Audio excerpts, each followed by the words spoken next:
is on the air. The air. If you dare or care, you can give me a call, 207-621-9759. That's the voice line. You can also text us at 207-441-6969. You can Facebook us. Going to be sharing. I think we're live now. We are live now. But I will share to the Legacy page and also to our YouTube channel and to the Legacy website. Oh, I've got a lot of sharing to do. And I've got a very short time to do it. Now, we've got Dr. G coming on at 9:30. If you have any questions for a real live medical doctor, he's your man. You want to get him in here now. There is no copay. He will do the very best he can at administering advice. Coming up, good morning. Here's Edison Lighthouse now. She ain't got no money, her clothes are kind of funny, her hair is kind of wild and free. Oh, for love grows where my rosemary goes, and nobody knows like me. She talks kind of lazy, and people say she's crazy, and her life's a mystery. Oh, but love grows where my rosemary goes, and nobody knows like me. There's something about her head on her mind, it's a feeling that's fine, and I just gotta say, hey, she's really got a magical spell, and it's working so well that I can't get away. I'm a lucky fella, and I just gotta tell her that I love her endlessly. Because love grows where my rosemary goes, and nobody knows like me.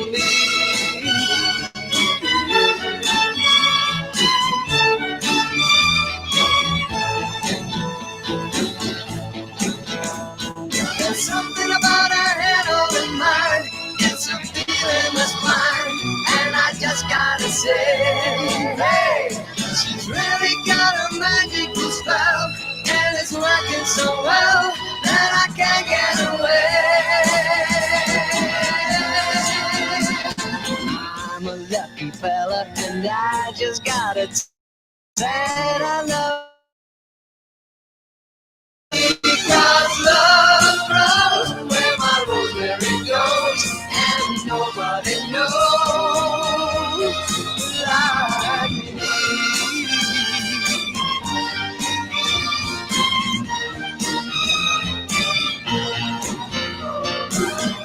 Keeps going every place she's been, and nobody knows like me. If you let her, you'll never forget her. Nobody knows like me. It's time for the truth, and you found the home of it right here. My name is Ted Nugent, and these are my rules of engagement. Trample the weak, hurdle the dead, destroy evil, win the damn war. Quick, identify the threat to America and destroy it. Here's your truth-telling, freedom-loving, flag-waving host, John James. Well, yeah.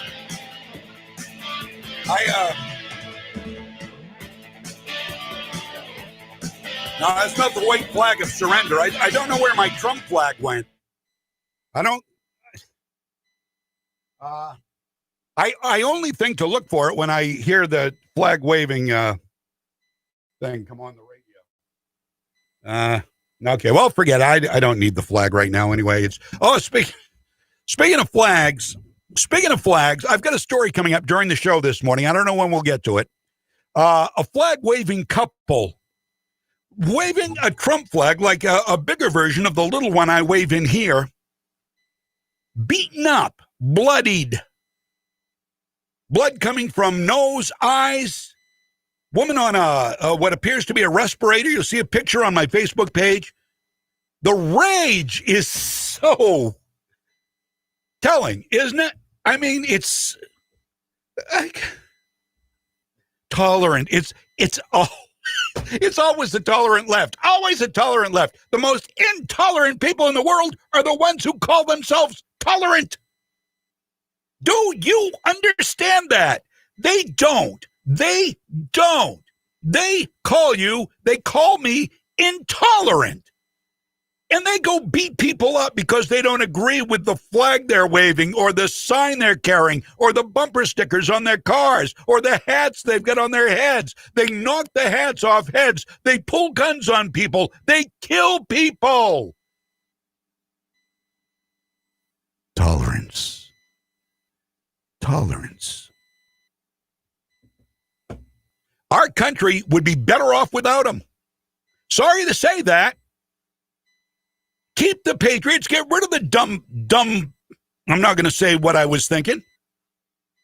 And let's continue onward. Okay, it's 9:13. Dr. G is coming up at 9:30 this morning. If you have a question for a doctor, there is no copay. There is nothing you have to pay. All you've got to do is post a text, 441-6969, 441-6969, or you can Facebook on my page. I mean, we're going to be on multiple pages here shortly. We're already on Legacy and American Women Who Bear Arms, going to be on some others we'll share with. But you can go ahead and go to my page and just comment on this post, on the video post, and we'll get your question to Dr. G if there's time. We usually have plenty of time. There aren't usually that many questions, but if there are, we'll certainly keep him overtime if we can, if he's available. Then there might be a copay. Let's find out what happened on this day in history. It'll give me a chance to take a little break, take a little breath, and also do a little sharing here. It is October 21st. Here is the Associated Press. October 21st, 1879. A coiling filament glowing within. Put away the oil lamps and candles. Thomas Edison perfects a workable electric light at his laboratory in Menlo Park, New Jersey. 2001. A postal worker in Washington, D.C. dies from inhaled anthrax as officials begin testing thousands of postal employees. Another worker dies the following day, both among the 5 victims in America's anthrax scare just weeks after the September 11th attacks. 1805.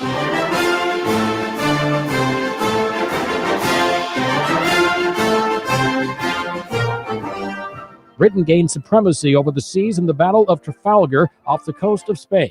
That's where a British fleet led by Admiral Horatio Nelson defeats a joint French and Spanish fleet. Nelson is killed in the battle, but the victory foils Napoleon's plans to invade Britain. And 1956. Help me, Obi-Wan Kenobi. You're my only hope. Actress and author Carrie Fisher, Princess Leia in the Star Wars movies, is born in Los Angeles. Today in history, October 21st. Mike Gracia, The Associated Press. All right, there we go. We're underway. We're moving. We're grooving. 621-9759. We've got a short time if you want to call in and check in. 621-9759. That's 207-621-WSKW. My name is John James, and I am delighted to be here with you. I always am. I look forward to this every single day. I truly do. And I love this radio show for more than one reason. I'll tell you a couple of reasons why I love it. Number one, I get to say what I feel, and I don't have to worry about repercussions from anybody. And if I do get repercussions, I'm more than willing to have the argument here. Can't do that so much on music radio. You know, and I told you this once before, I think.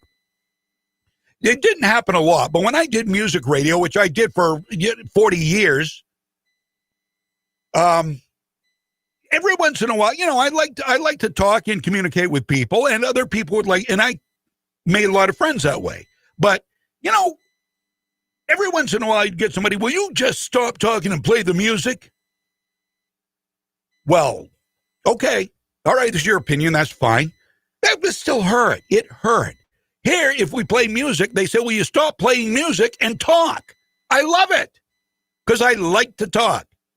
I like to talk with people. I feel like I'm talking with you. So the give and take, either by text, by Facebook, or by phone, is good. It's welcome. I love to do that, and you're more than welcome. I don't care what your opinion is.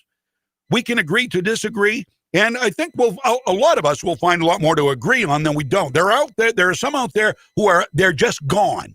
Forget about it. They're way gone. They are hopeless. They are hapless. They are impossible to deal with. And we know who they are. Now, hold on to your pants here. Hello. I turned up the stream volume a little bit. Let me know if that's too loud. It doesn't look like it is on my meters here, so we should be good. You just have to turn your device down a little bit, probably. So come on in. And Dr. G, again, I'm seeing we've got texts coming in. We'll see what we've got here coming up in just a little while when Dr. G is on. We've got 18 past 9 o'clock right now. Donald Trump, personally, I just can't get enough of Donald Trump sometimes. When he speaks, when he shoots from the hip, I love that. I was once told, and I do this a lot on the radio. I always have, and that's gotten me in trouble. I shoot from the hip. I talk and I say things I mean without really thinking about the ramifications they may have on me and the radio station. I did that on The Mix. I did that on Cruisin'. I did that on 92 Moose for many, many years. And I got a compliment. When I consider it a compliment, my good friend Don Brown, who I replaced at Cruisin' with Bruce Stevens before Don passed away a few years ago. Don once told me, he said, he says, I like you. You shoot from the hip. And I knew what he meant. And I thought, wow, that, coming from somebody like Don Brown, who's been in the business forever, that was a real compliment to me. And Don was always a mentor of mine from when I was cutting my teeth in radio at a very young, the tender young age of 16 years old is when I started in this. And I'm just a couple of years older than that now. I won't say how much, but just a couple. We'll leave it at that. So anyway, back to Donald Trump, shooting from the hip. This is what I'm talking about. You got to love him and his ability to hurt the feelings of snowflakes and speak the way adults need to be spoken to. Now, the snowflakes want to be treated like children because their feelings, oh, don't worry, it's going to be okay. Everything's going to be all right. Don't let the news trigger you. Don't let Donald Trump signs trigger you. It's going to be okay.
coffee just the way you like it every day. I mean, you order it the same way. How is it different today? But know that you can always count on Whittemore & Sons in our line of Coyote tractors. Coyote tractors are machines made to work, whether it's mowing, tilling, digging, lifting, or hauling. Check out the full line of tough and versatile Coyote tractors, attachments, implements, and accessories at Whittemore & Sons, your Coyote tractor dealer, with dependable sales in service for over 50 years. Run ahead of the pack with a Coyote tractor from Whittemore & Sons on the Waterville Road in Skowhegan. Sales and service by a family who cares. From work to fun, we'll help you get it done. Whittemore & Sons, outdoor power equipment. In this election, the health and financial security of voters over 50 are on the line. That's why AARP Maine is fighting for your voice to be heard. From preventing cuts to Social Security, to protecting Medicare, to lowering prescription drug prices, you deserve to cast your vote on the issues that matter to you. And AARP Maine is here to help. If you haven't voted yet, now is the time to learn about your voting options and cast your ballot. We're working to make sure you can vote safely, whether you choose to vote from home or in person. Your voice matters. Make sure it's heard. Go to aarp.org/Maine votes to learn about your voting options and how to vote safely this election. Visit aarp.org/Maine votes today. Paid for by AARP. And Sarah Gideon for Senator Radio. Take one. As a lifelong Mainer, I make it my... Cut. Sarah, you were born in Rhode Island, so let's try take two, okay? I'm Sarah Gideon, and I don't take corporate money. Cut. Sarah, the research team says you did take corporate money, even though you tell us you don't. Let's keep going. Take three. I'm Sarah Gideon, and on taxes... Cut. Let's not go there. Sarah, you've tried 86 times to raise taxes and fees on everything from healthcare to heating oil to snowmobiles. So let's just move on to take four. I'm working every day to... Cut. You sent the legislature home 6 months ago and haven't done anything since then. They don't need to know that. Shut it down. Sarah, let's just toss this thing to someone who actually never stops working for Maine. I'm Susan Collins, candidate for Senate, and I approve this message. Paid for by Collins for Senator. Take it to Moody's. Take it to Moody's Collision Center. If your car is a wreck and you don't know where to go, take it to Moody's. You wanna get on with your life, get on with the show, take it to Moody's. Good people you can trust and it won't be a fuss. Take it to Moody's Collision Centers. MOODY. Your kid was talking on the cell phone, drove right through your own home, sitting in the parking lot. Maybe you get hit a lot, driving through the green light. Suddenly your side swipe, put it in reverse, but it turned out that it was first. Take it to Moody's. Take it to Moody's Collision Centers.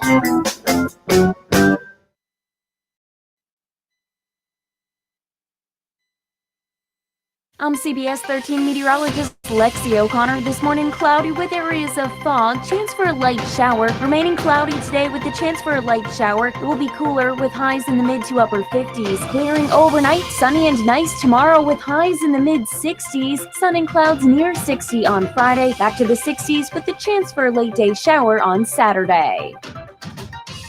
Your pep rally for freedom is back. Powered by the Gun Shop in Augusta on Coney Circle. Now, here's John James. Hey, welcome back to the show. It is 9:36 at Legacy 1160 WSKW 207-445-6969. Not taking any voice calls now, just taking your texts and Facebook questions. Welcome to Juan, who seems to be a new listener in here from, and he got a warm welcome from some of our listeners on Facebook. I see here. Apparently a listener at American Women Who Bear Arms, one of our websites, one of our Facebook things we stream at. And he asked a question about I thought this was a place for women who bear arms. We certainly are. We always have been. The website has been down for a while right now. We're working on that just to let you and anybody else who's wondering know. That hopefully is going to be back soon. And we always defend a woman's right to bear arms, and we encourage women in doing so to bear arms, encourage them to protect their families. And when we get the website back, Juan, you will see that we have a lot of great resources for women who want to learn more about guns and how to operate them, where to learn. And we are tireless at doing what we can. And our basic goal right now on American women is to preserve what we have right now, the Second Amendment, and in doing so, the rest of the Constitution, because the right to bear arms is our original right and our first right, and it is going to protect all the other rights we have. Right now, we see ourselves losing the First Amendment, not just with social media, but with everything else. Every time you try to open your mouth, if you have a conservative point of view, you are called a name, whether it's racist, whether it's xenophobic, whether it's homophobic, whatever. Donald Trump's been called a white supremacist. He's been called everything in the book. And they continue. And I'm sorry, I'm still eating into the doctor's time. Dr. G, good morning. Good morning. I had to answer a couple of queries. That's quite all right. But I think we're good now. Now, COVID-19 is just, we're all tired of hearing of it, granted. Right? I mean, are you tired of hearing about it? Do you watch Dr. Shah every day? I don't watch him every day, but I do watch him a lot. I think that I think he does a good job, frankly. Oh, I do too. I think he does. I think he's pretty. He's reasoned and rational. He's not. I don't think he has an agenda per se. You know what I mean? Right. That's one good thing about the guy. So, that's important, really. Yeah. Well, I just it's the questions are the same every day. I mean, it's like, and I understand you're a doctor. You definitely, it's good that you watch these. I mean, you should be up to date on what the head of the CDC in Maine is saying. But that said, I mean, for the rest of us, it's the same basic questions from the same reporters every day. And it's just, if I need a sedative, Yeah, I think part of the problem is people got locked into the key questions being how are we flattening the curve, all that kind of stuff. Right. And that's what they got locked into. And a lot of the newer stuff and things, I mean, the reporters, they're going for what they think people want to hear. And I think that's part of the problem. And I think, unfortunately, some of the other messages that are coming out are getting lost in the shuffle. Okay. All right. Of the repetitiveness. For instance, if you look at the way our numbers are going, you'll see that although our active cases are more or less flat, they're flat in a way that it's a fairly high number. When we rephrase it, fairly high number for what we've done in Maine. Excuse me. Obviously, we're doing very, very well in Maine. Yeah. And I think that's an important thing to reemphasize. But and reemphasize the fact that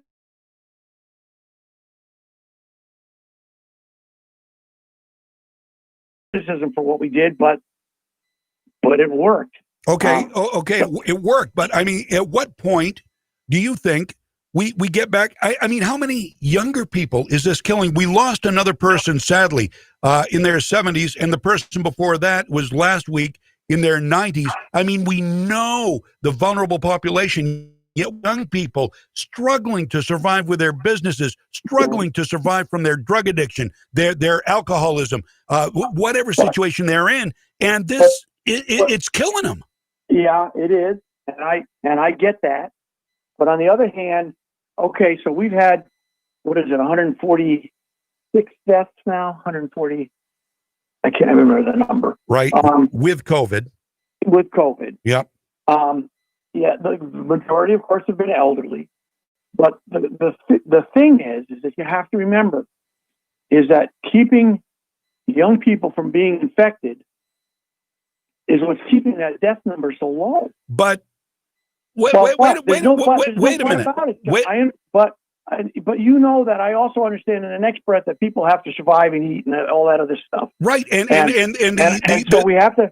So that gets back to one of the things I wanted to talk about today. Was that okay? Last time we were here, we talked about the fact that there was some study at the CDC that suggested that masks may not be all that effective. Well, first off, the CDC's recommendations clearly state that masks are protective and necessary. Number two, that study that we talked about, it turns out that was part of the offshoot of the study on looking at which masks were most effective. Mm-hmm. And the numbers that they were citing, those numbers were for the neck gaiters and stuff like that. And so it is true that neck gaiters, even the neck gaiters are still protective in terms of protecting other people.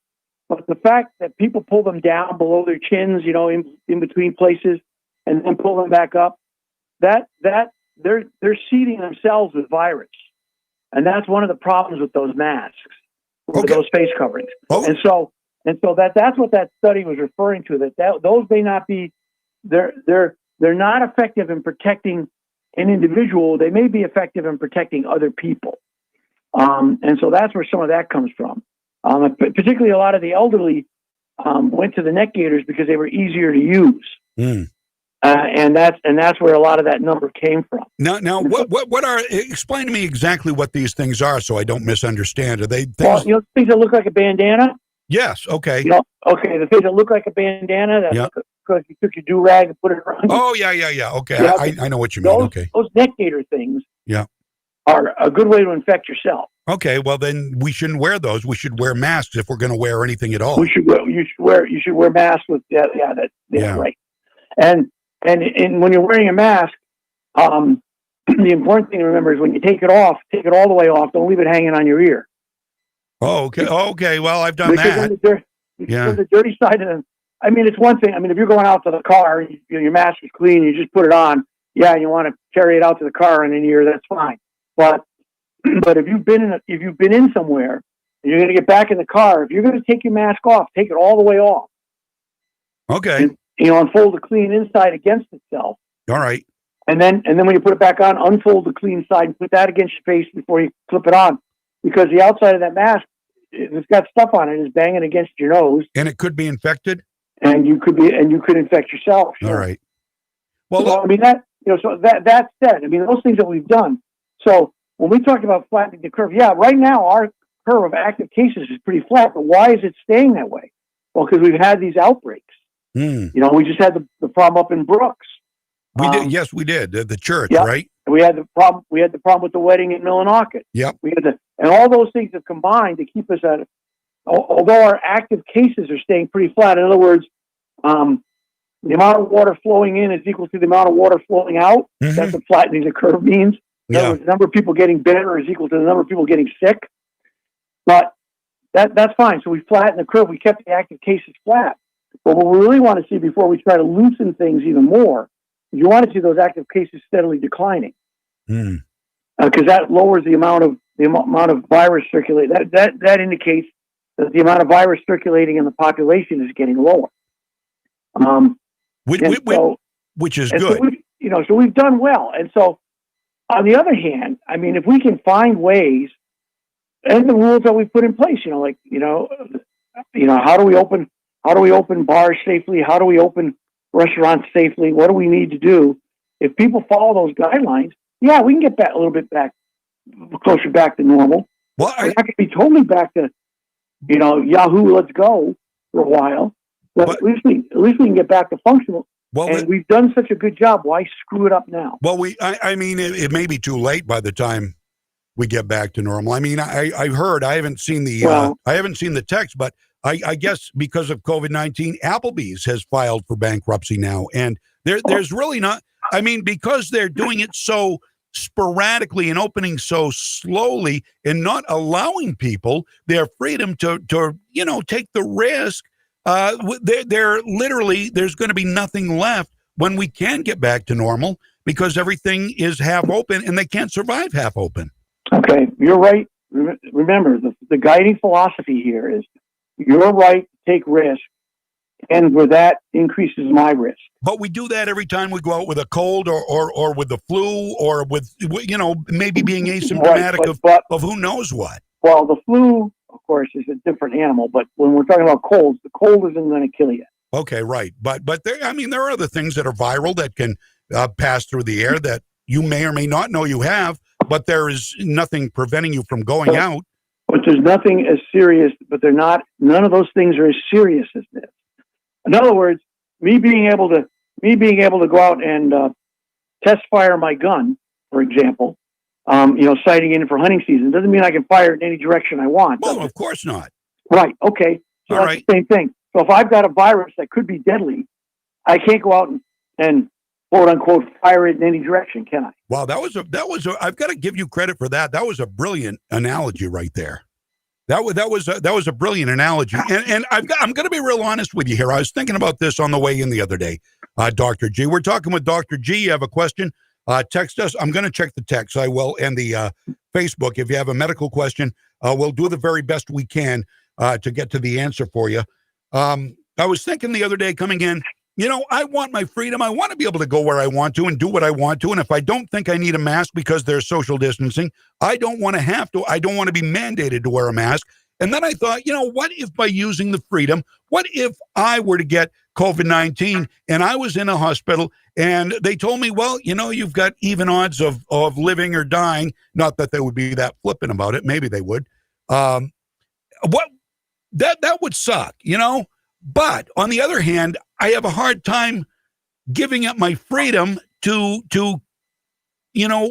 fend off a disease that I may or may not get. And so I guess I'm willing to take the risk. And I know a lot of people aren't, but they also have their freedom to avoid these situations, right?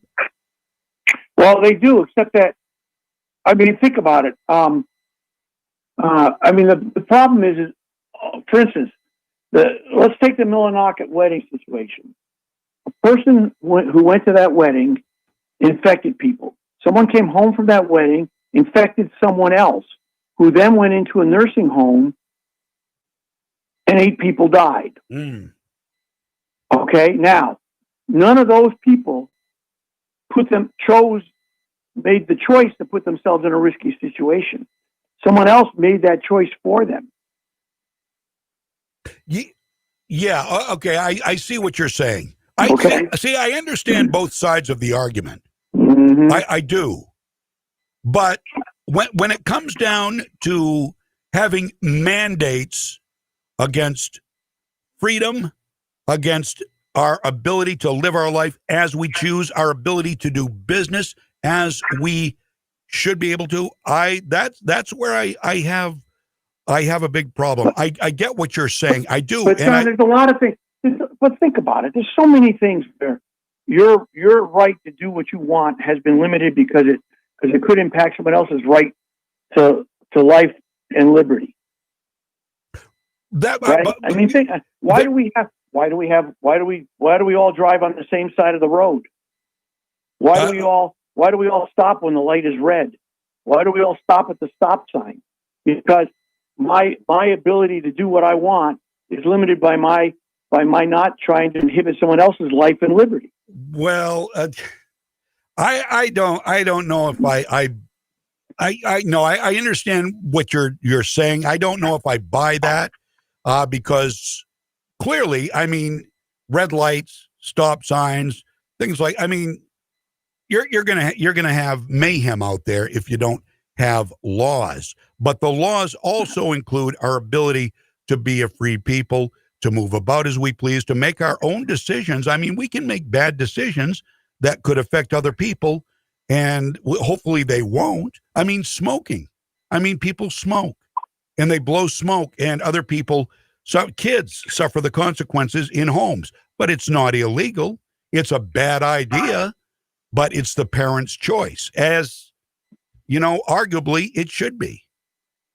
There are a lot of, you see what I'm saying? There are a lot of things that do sort of inhibit others' freedom, but at one I don't know. This is an all day argument we could get into. Yes, You know, yeah, it is. But I don't want to do that. I understand what you're saying. You're but fighting think for the about- health. The difference to me, the thing that makes the difference here is you're making a choice that could be lethal for another individual. Well, when you go out on the road, you are. Well, you are. You know, it's possible. I mean, you have a better chance of getting into a fender bender probably. Well, why are OUI laws so stringent? Oh, I agree. Okay, so there you go. So there's your argument. But that's the same argument. The reason we come down so hard on people who drive while intoxicated is because they're making a choice that could be lethal for other people.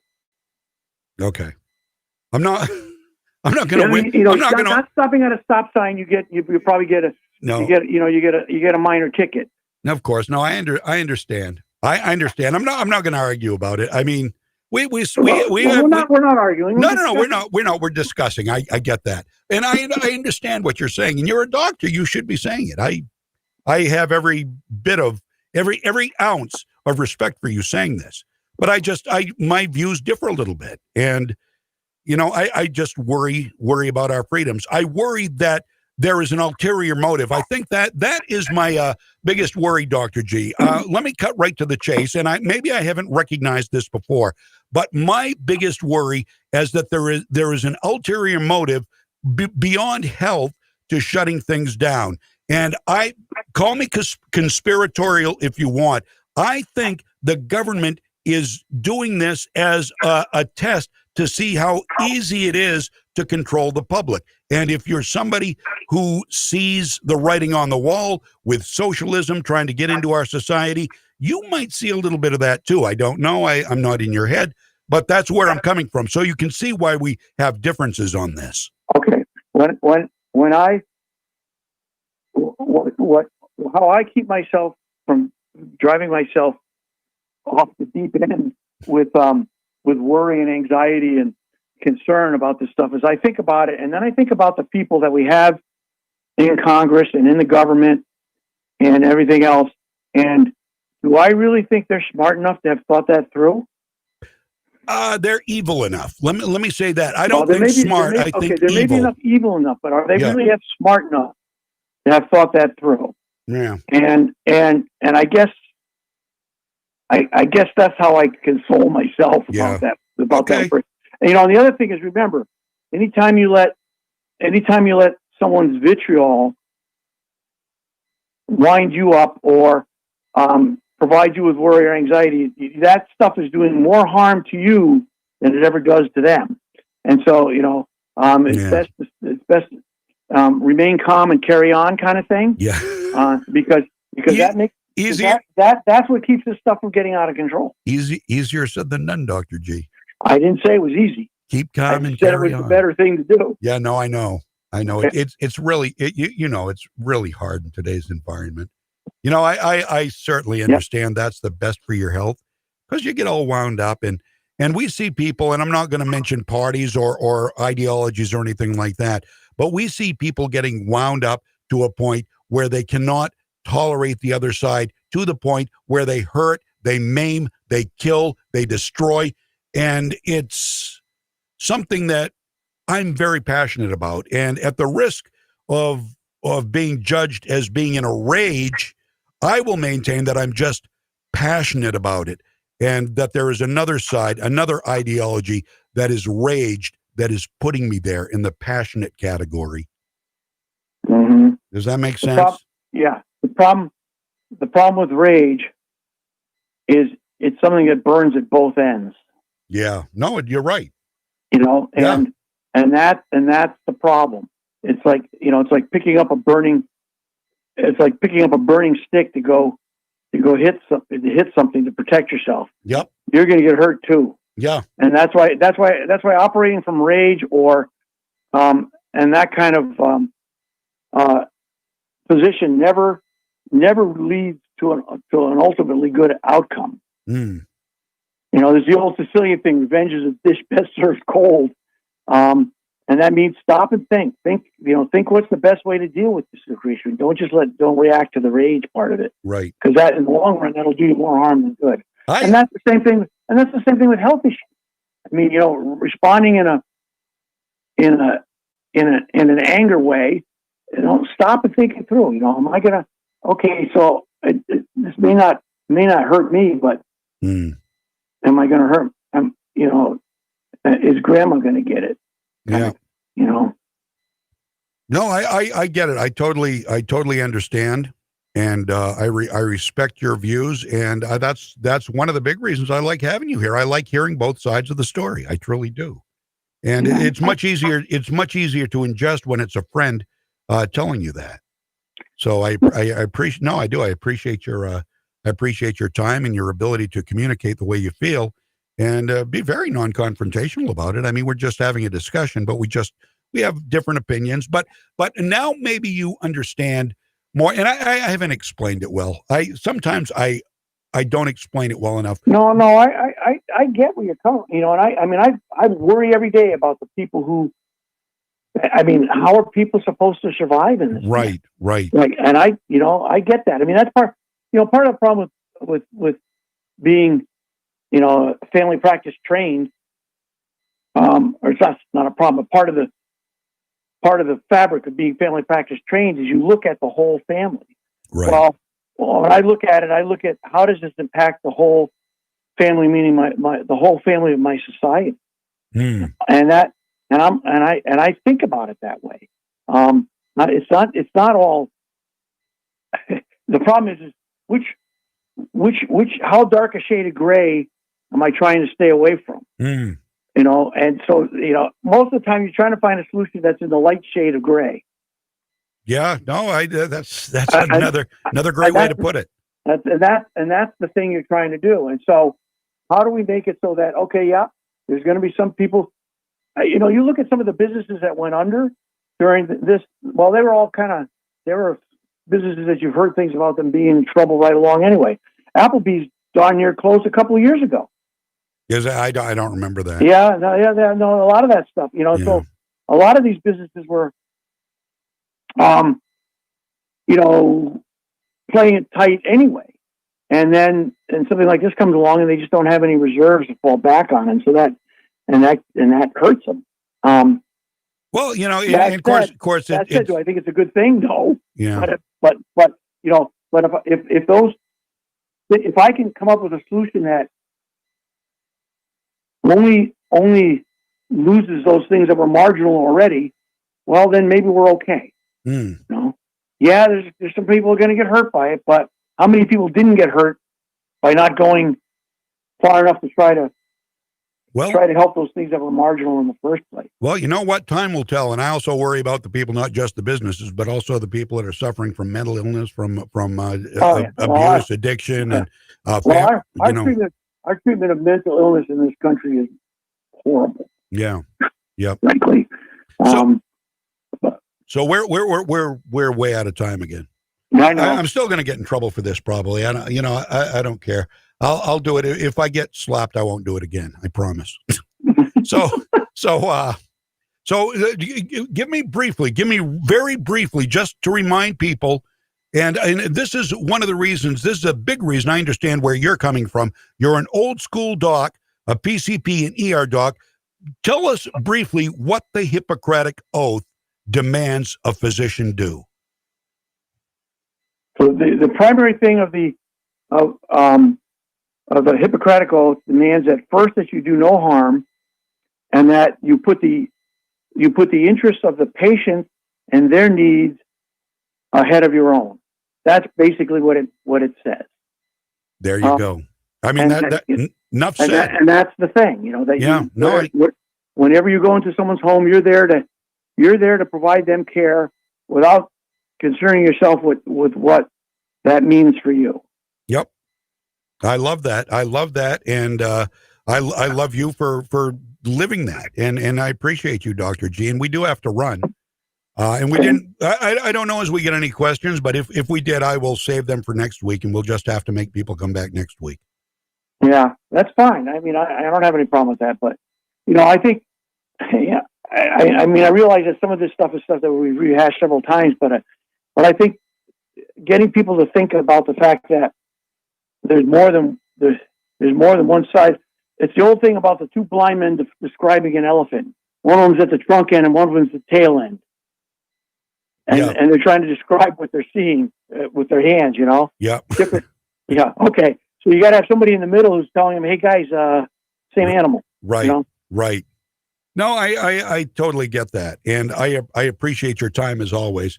And I had something on the top of my mind, but I've clearly forgotten what it was. So I'm not going to revisit that. I'll go see somebody who can help me get my mind back, maybe. Of all the things I've lost, I miss my mind. Yeah, I do. I miss it greatly. Dr. G, you have a great week, and we'll talk to you next Wednesday. Okay. Be safe, be careful, and be respectful out there. Thank you, sir. All right. Take care. Bye now. Bye. Dr. John Garofalo, our PCP ER doc here every week with us at 9:30 on Wednesday on Legacy 1160. Join him again next week. If you have any questions, get them into me anytime, and I'll make sure we get them. We had pretty much a single subject this morning, but that's okay too. It's just after 10 o'clock. We'll be back after the news. WSKW, AM 1160. This is President Barack Obama. In Maine, you've got a big responsibility this year. Not only are you choosing who represents you in Washington, you could also determine which party controls the Senate. That's why I'm proud to endorse Sarah Gideon. From her work to lower the cost of health care and prescription drugs, to tax relief she's helped provide for middle-class Mainers, Sarah has brought people together to get things done. Now, the challenges we face as a country are great, and we need leaders like Sarah who are looking out for working families. Without her, Republicans might maintain control of the Senate. But you can help elect Sarah Gideon and make sure if Joe Biden wins, he'll have a Senate ready to work with him to move our country forward. Sarah will always be a strong voice for Maine and is exactly the type of leader we need in Washington. Again, this is President Barack Obama. I hope you'll join me in supporting her for Senate. I'm Sarah Gideon, running for U.S. Senate, and I approve this message. Paid for by Sarah Gideon for Maine. You can say these three things about me or the coronavirus. You might have seen me before and not know it. You might know my name, but not recognize what I look like. I might be the reason you wear a mask. I'm Earl Kingsbury. I live and work in Augusta. As Mainers, we have worked hard to fight COVID-19, and we're not done yet. With the upcoming election, learn all the safe ways to vote at augustamaine.gov. This public service announcement is from the City of Augusta and every person you know who doesn't want to get COVID-19. When Speaker Sarah Gideon's own House colleague, a school teacher, and a member of her caucus in the House was credibly accused of preying on underage girls, Sarah Gideon knew, but did nothing. She even invited the predator to sing the national anthem in the House chamber during session. Can you see? Only after the school put the predator on leave and after the press started asking questions did Gideon finally act.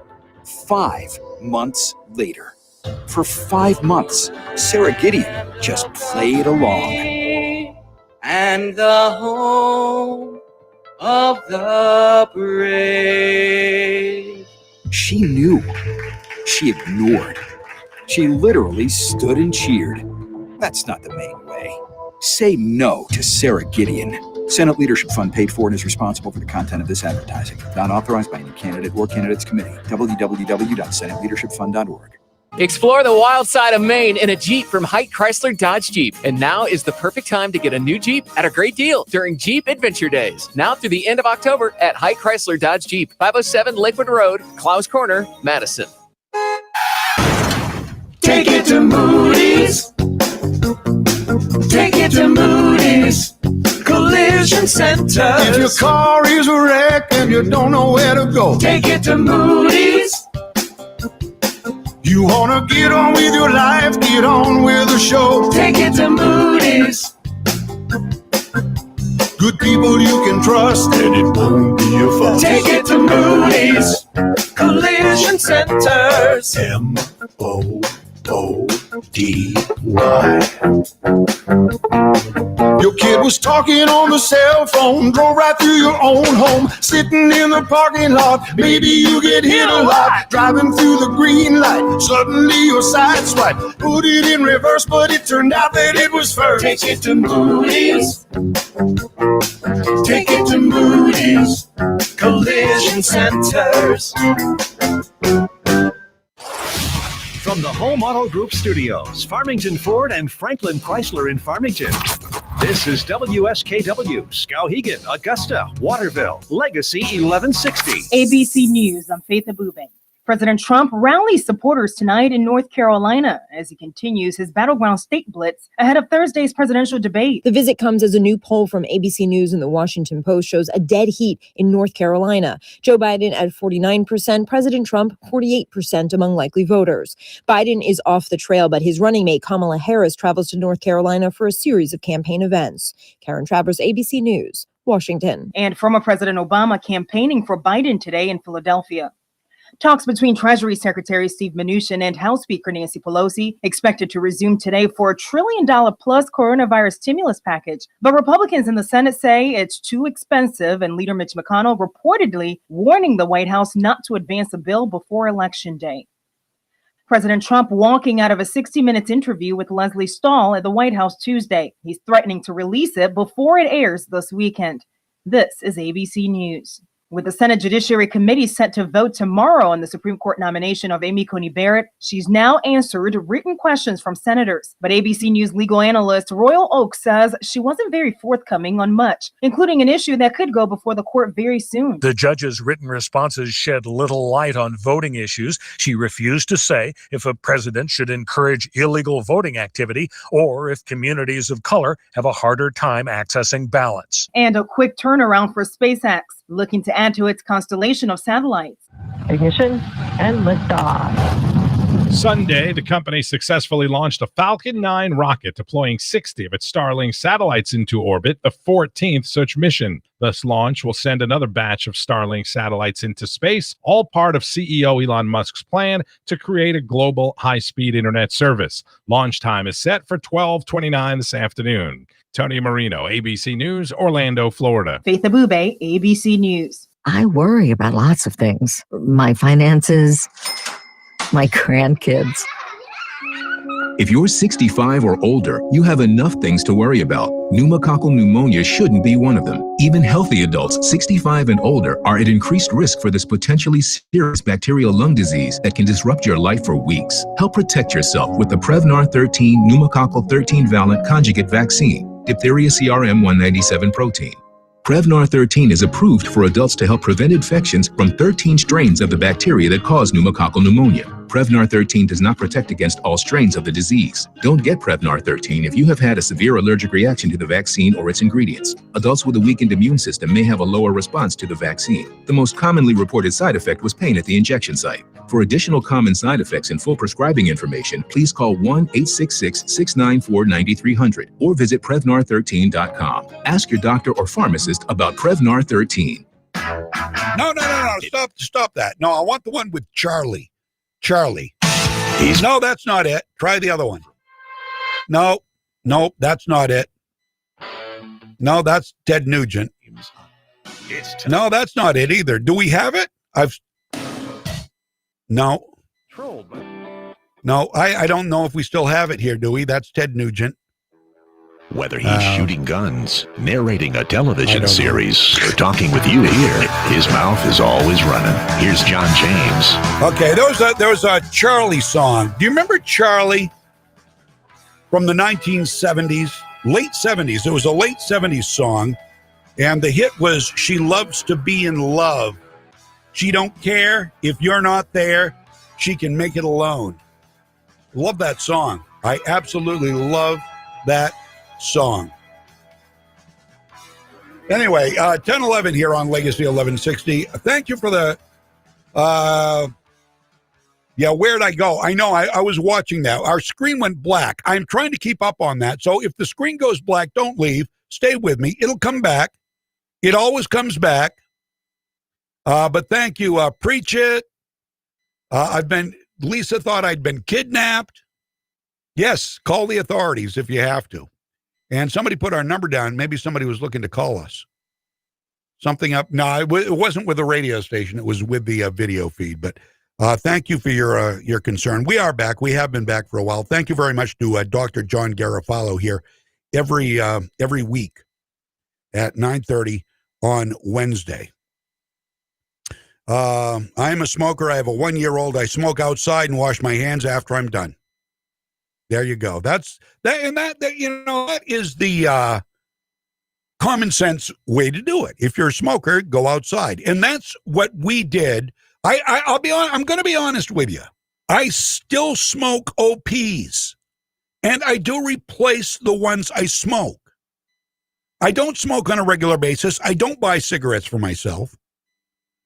I did have the habit. I can go weeks and not even crave a cigarette, but I did. I used to smoke, and I, too, would go outside. I do remember a time when my wife and we both smoked, and we would smoke inside before we had kids. You know, we'd have the ashtrays with the ashes, and then, you smell your hands, and I know, I understand the habit. There's actually a law in Maine, and I know the commenter is from Florida, and I don't know if you have such a law in Florida. I actually pushed for this. I actually came up with the idea, and we talked about it on the Top 40 radio station that I worked at forever. And then, right after we talked about it, about 3 weeks or a month after we talked about it, a representative in Bangor put the bill in. We were in Augusta, where the station's in Augusta, big radio station in Augusta. You know what I'm talking about if you've listened for any amount of time. And so all the legislators listened to us because we would always talk about the legislature and scream and moan about their inability to get anything done. And I suggested we make it illegal for kids to be in cars with parents smoking. And so this legislator in Bangor introduced the bill, and it passed, and it's law. Presumably in the state of Maine, it's not like a primary offense they can pull you over for, I don't think. And I think that's fair. I don't think you should be smoking with kids. My parents used to do it. My parents were both chain smokers back in the day. And, we'd go on trips, and they'd smoke, and nobody thought anything of it. So I think that is a good law. Personally, I know some people might not agree with that. But you think about these kids in a closed car, especially in the wintertime when the windows aren't down or they're down just a crack so you can butt the ashes outside. I think it's a good law because, we'd be driving around literally with a blue haze in the car. I don't think I'm any worse for the wear, but time will tell. 10:14 here now on Legacy 1160 WSKW. Share the broadcast with friends. Let's get freedom out there. We've got an election coming up less than 2 weeks away now, and we have to make sure that people vote for freedom. And there's a lot of danger in not doing so. And we're going to talk about a lot of it here this morning. Social media is one of the biggest and best examples of the freedom of speech being quelled. And now maybe there's going to be something done about it. We can only hope. The First Amendment needs to apply to anything as big as social media. The chairman of the FCC that controls us, that controls radio stations, has issued a statement warning that change is coming to the rule governing the FCC rules on Twitter, Facebook, and the like after a New York Post debacle, which happened last week. You remember what that was. Rudy Giuliani went to the New York Post. All of this dirt came out on Hunter Biden, which, by the way, is not, despite what any of the left stream media tells you, is not a Russian disinformation campaign.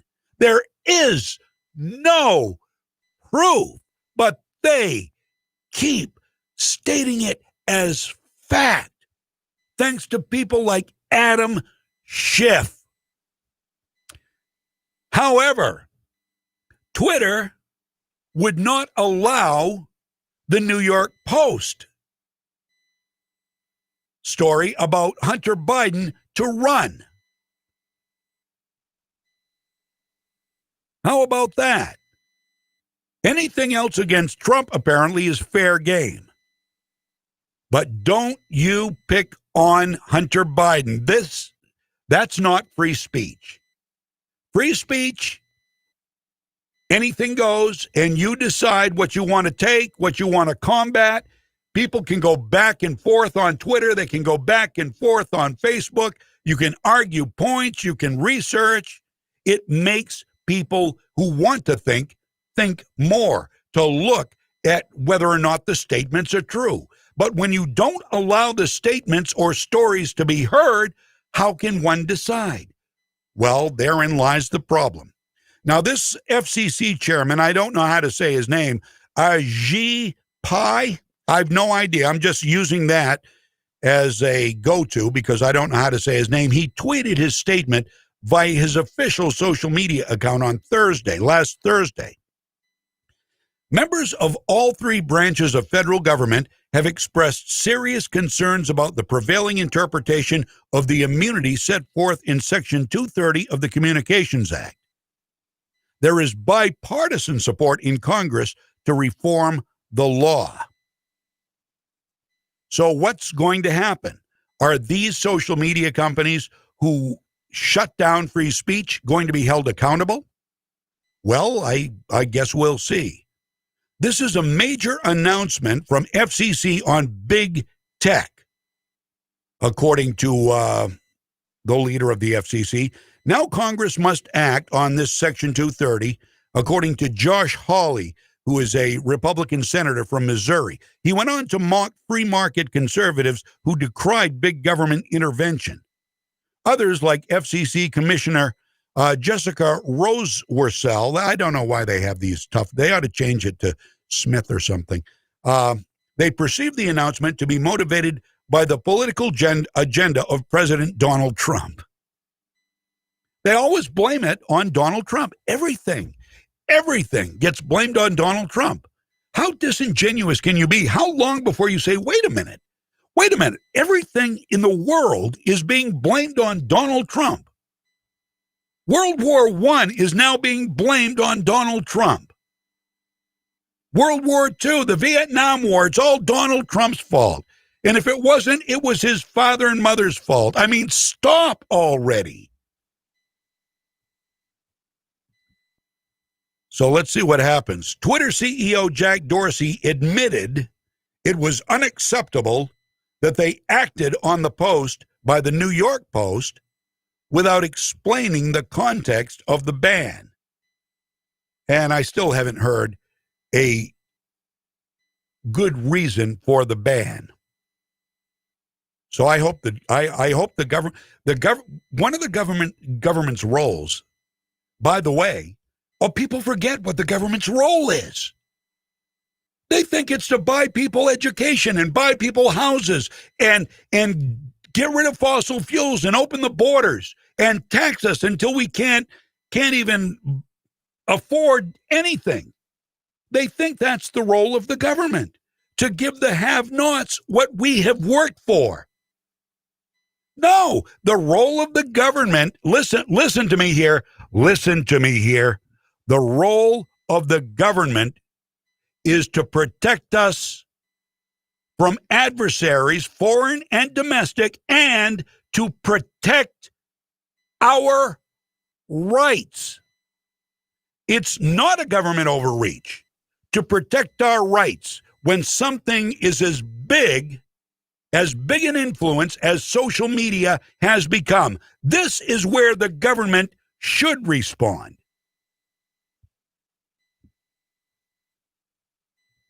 We'll see what happens there. That's my opinion. I welcome yours. Hi, you're on with John. Who am I talking with? Hello, are you there? Was I was too late? Yeah, I was too late. They hung up. I'll try to keep an eye out. People have been good about giving me the heads up on Facebook. I'm just checking this right now.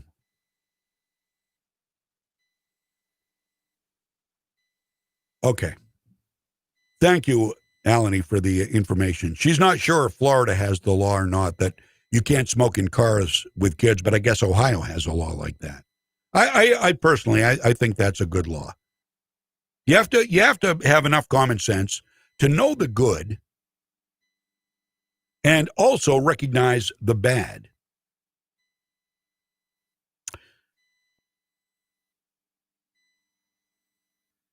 Guns save lives. I've got a great story here. This is good. Another great example of why Sarah Gideon is bad for Maine. Sarah Gideon, who's been endorsed by Moms Demand Action, that is an endorsement. If I were her, I would not be proud of that, but she is. She's proud as can be. I think she got, I don't know, what she get, a D or an F from the Sportsman's Alliance of Maine? Horrible, horrible grade. Because she's horrible on guns. She's terrible. She's a typical Rhode Island liberal. That's where she's from. She's not from Maine. She's not from Maine. She came to Maine wanting to change Maine to be more like Rhode Island. So don't vote for Sarah Gideon. That's my opinion. I'm telling you, if you're smart, if you want to be able to protect your family when all hell breaks loose, don't vote for Sarah Gideon. She wants control. And that's what she will try to do to the Senate. You want to know somebody who is going to help us in that area, gun control, gun rights? Susan Collins. She's going to be on the Sam Show on Friday, the Sam ILA Show, Friday at noon. Listen to Susan Collins.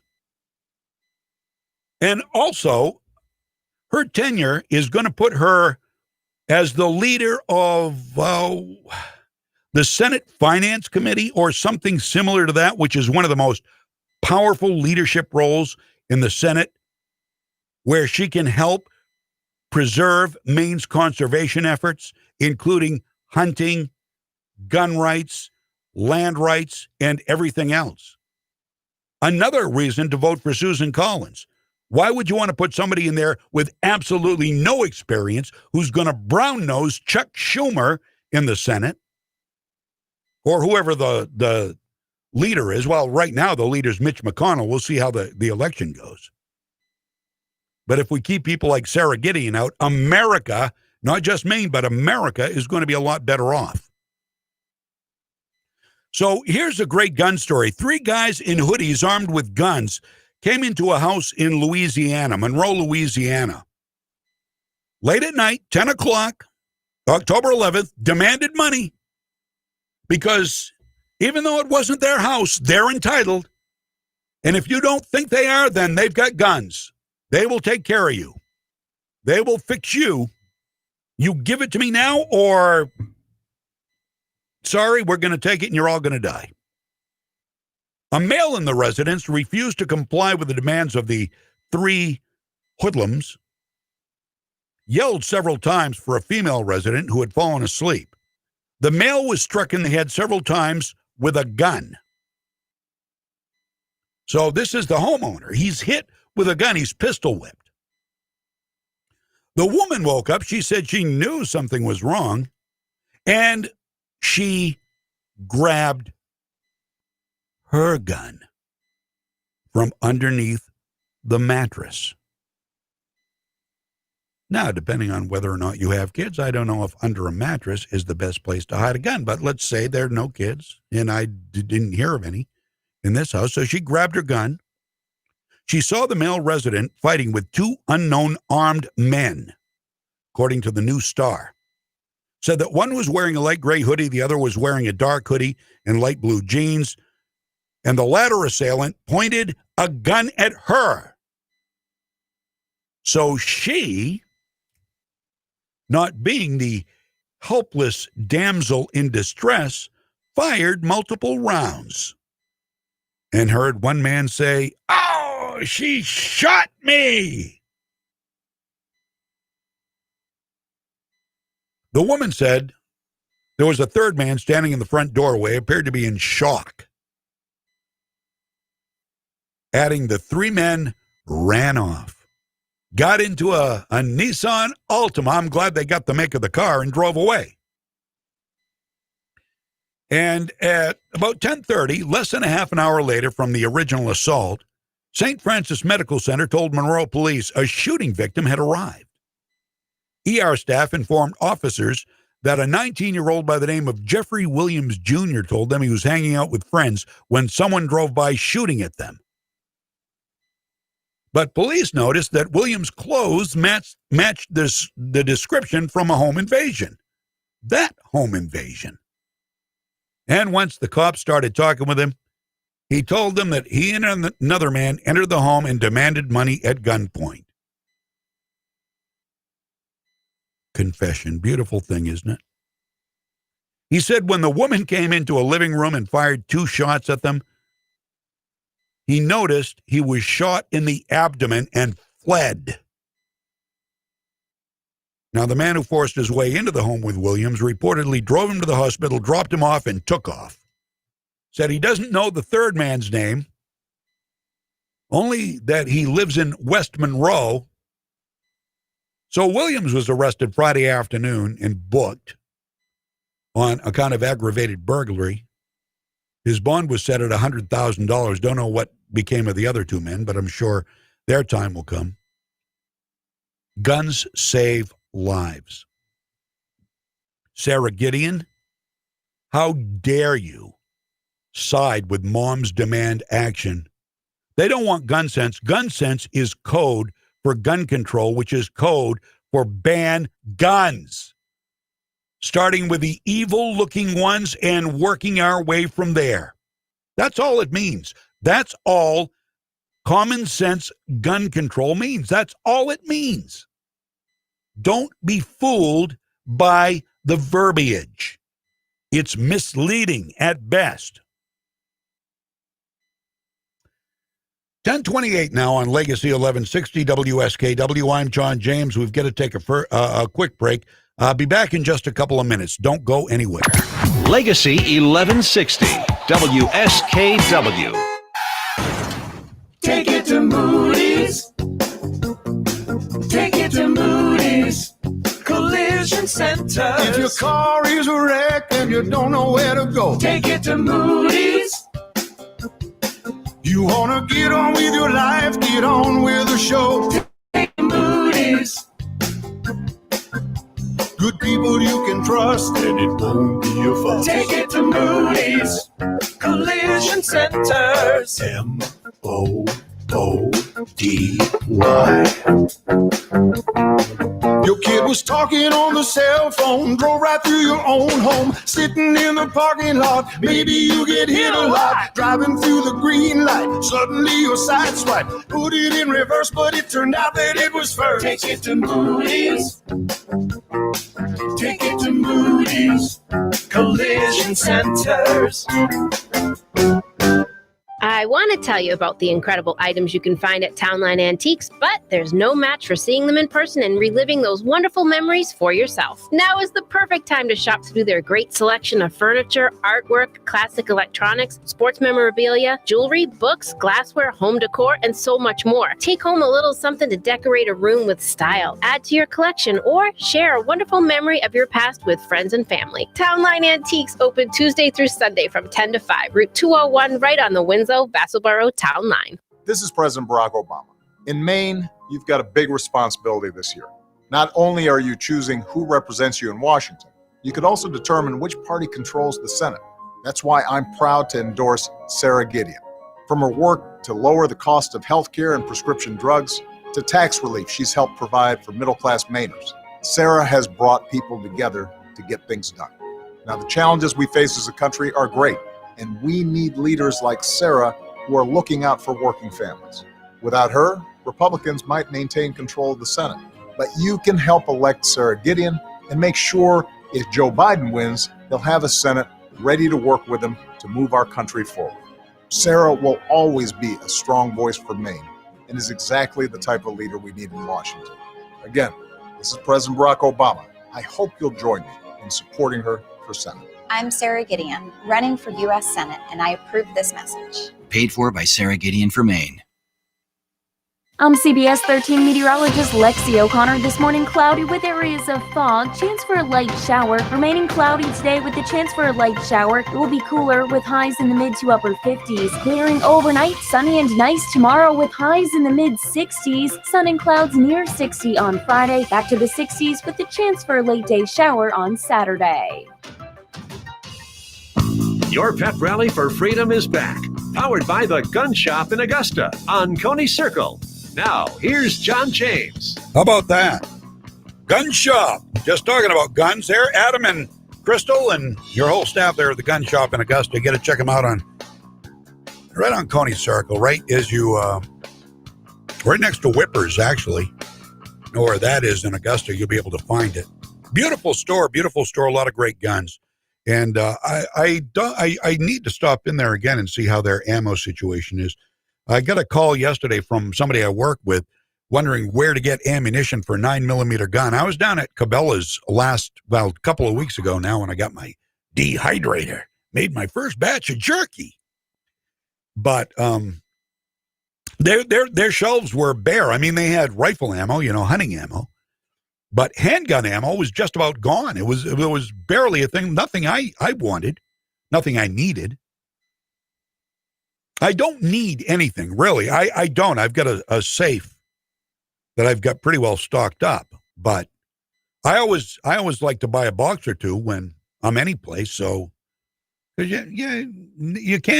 really can't have too much ammo. You know how they say, the preppers say, and I've done some voiceovers for a company that say that, when the manure hits the fan, ammunition is going to be like money.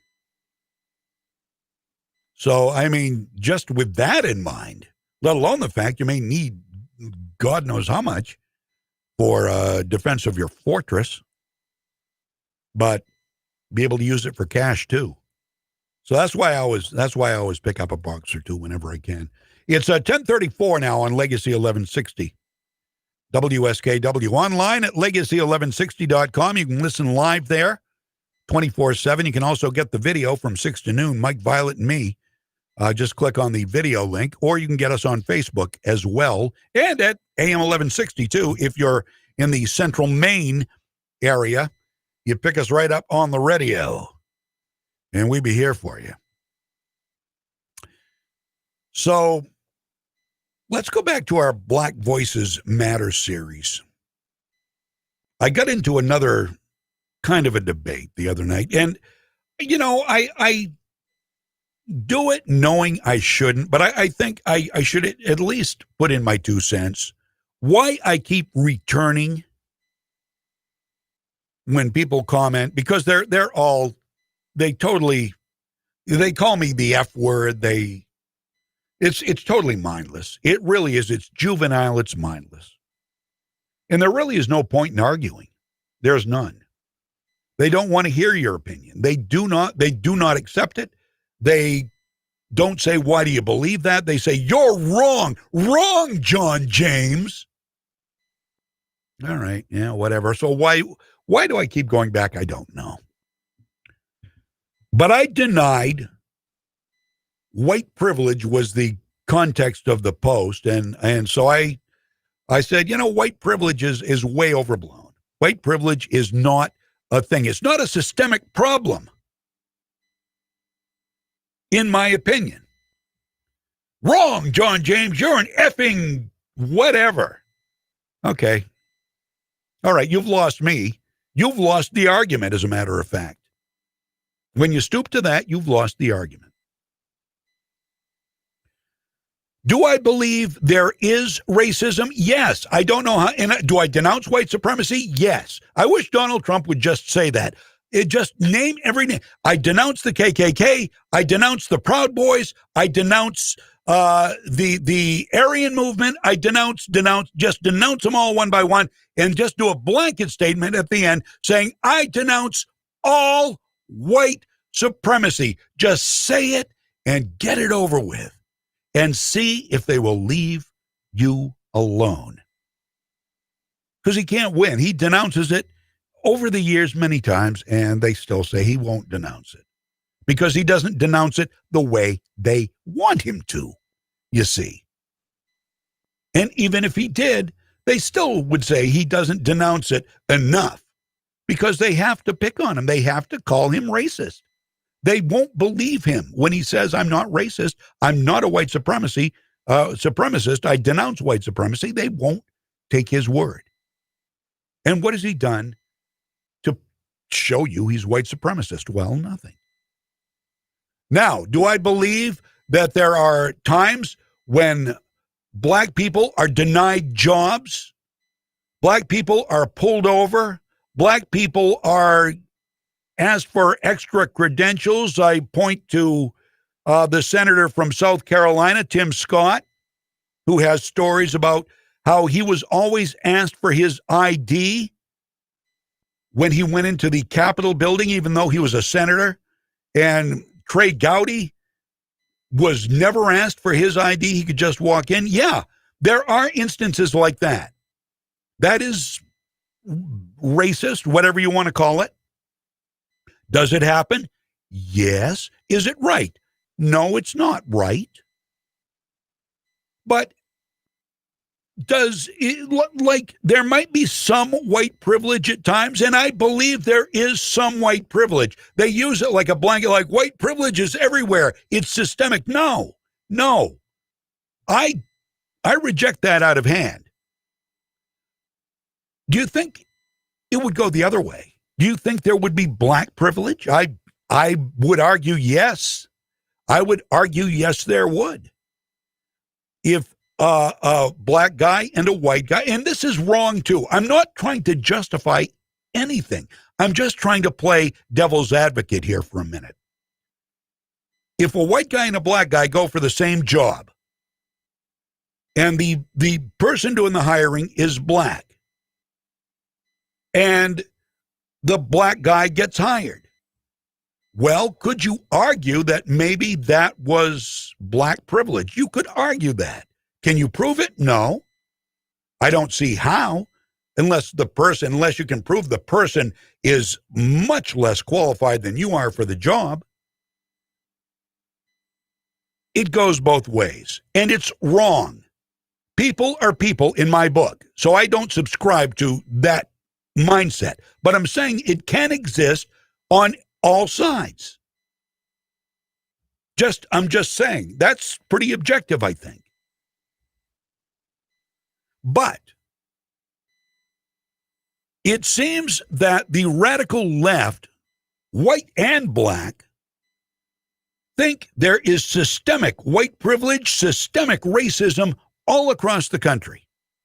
And if a black person is conservative, white people and black people call that person an Uncle Tom, or they disregard their opinions, even though they are black, because they don't have the mob mentality.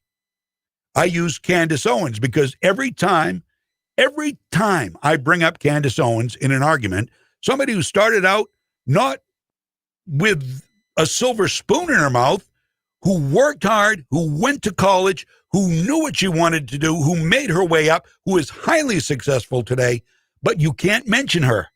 You can't bring her up because she's an exception. Why is she an exception? Well, she'll tell you that the leftist who ran her community tried to keep the black community down, tried to keep all minorities down, and tried to keep poor people in general, white, black, or whatever, down. The leftists, the leftist government, and look at all the leftist governments across the United States, mayors, governors, city councils, they want to give handouts because you can't make it on your own. You need our help. Well, that will take the wind out of somebody's sails unless they have a good idea at what they want to do and don't care what anybody says. Me, the more people tell me I can't do something, the more I want to work to do it. And that's the freedom every one of us in this country has.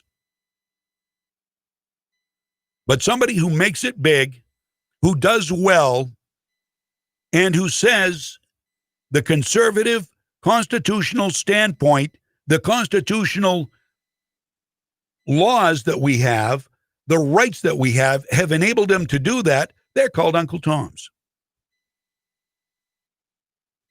So here's another black person.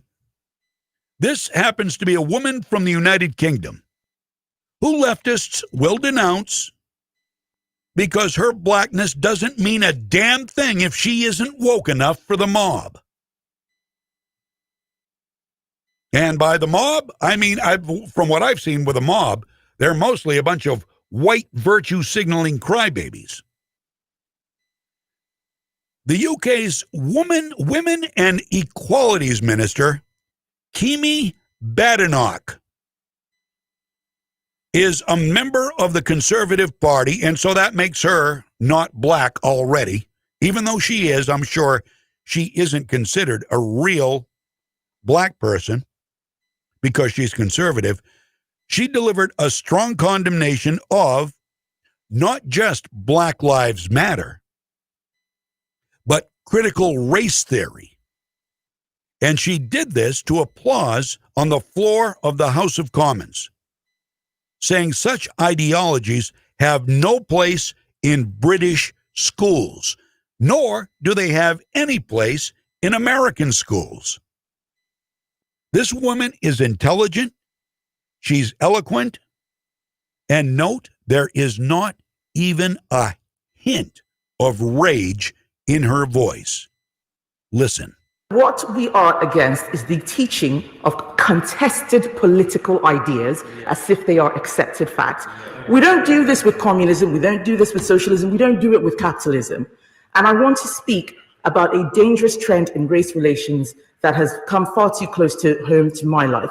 And it is the promotion of critical race theory, an ideology that sees my blackness as victimhood and their whiteness as oppression. I want to be absolutely clear. This government stands unequivocally against critical race theory.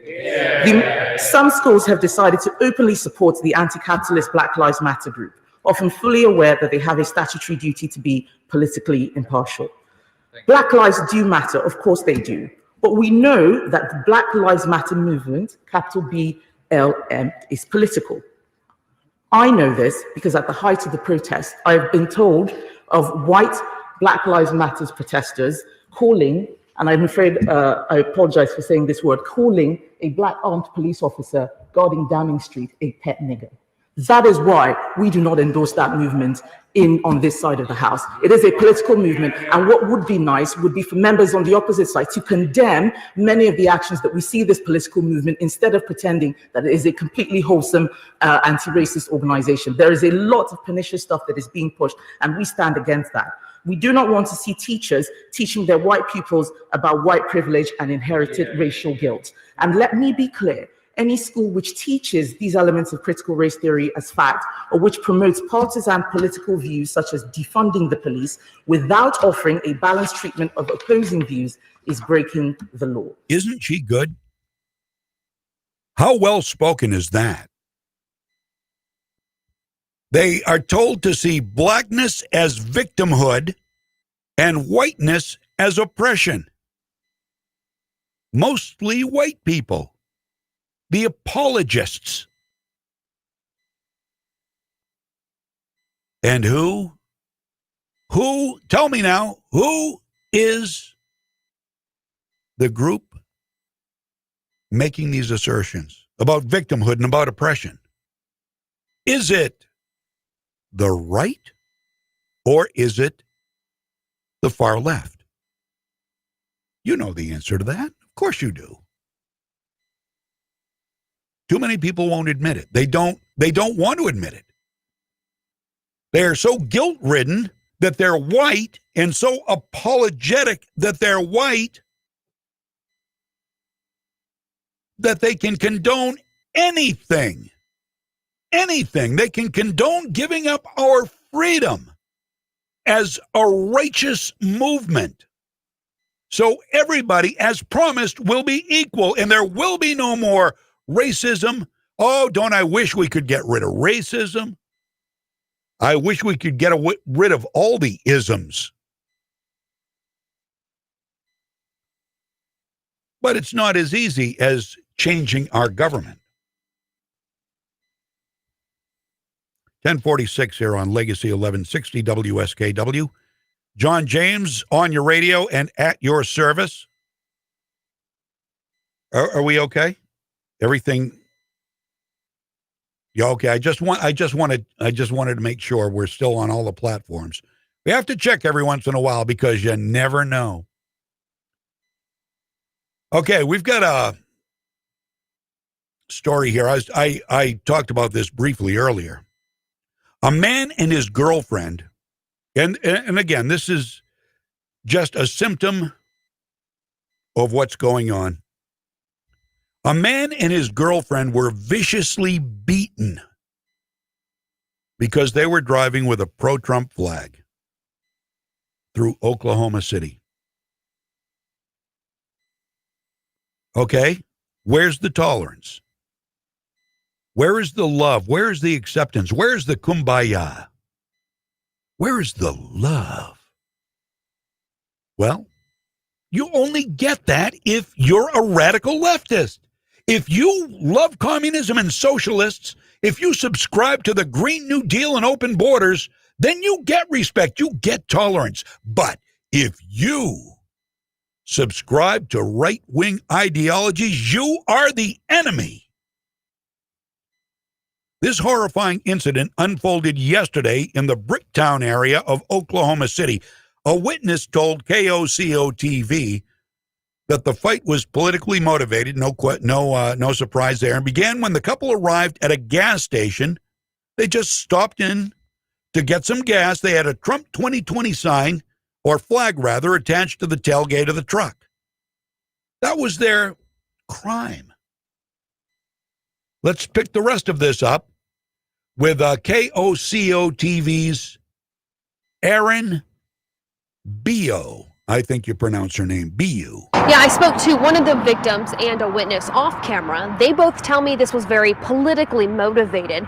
They say the fight originally started out because of that Trump 2020 flag. It started here at this gas station in Bricktown early yesterday morning when a truck pulled up with a flag similar to this one. The victim stated that he and some other people were at a gas pump. According to police, several people on motorcycles were also there. That's when a verbal altercation ensued between the victim and the suspects. In the police report, it states they were arguing over a Trump 2020 flag on the victim's truck, which ended up being ripped and taken off the truck. A verbal altercation ensued, which eventually turned physical, in which the victim and a second victim were assaulted. Police say the victim and his girlfriend were punched so hard that the man was bleeding from his nose, mouth, and both eyes. The victim's friends posted on Facebook that he had to have staples to the head. Police are still looking for all suspects involved. If you have any information that can help police, give them a call right away. Erin Bew, KOCO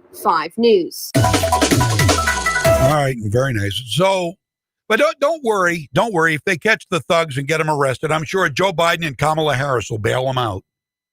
They like to do that. They don't like people being locked up. Sad. It's so sad. Take their freedom away. They were just trying to protect their feelings. They were triggered. They had to do something when they saw that Trump flag.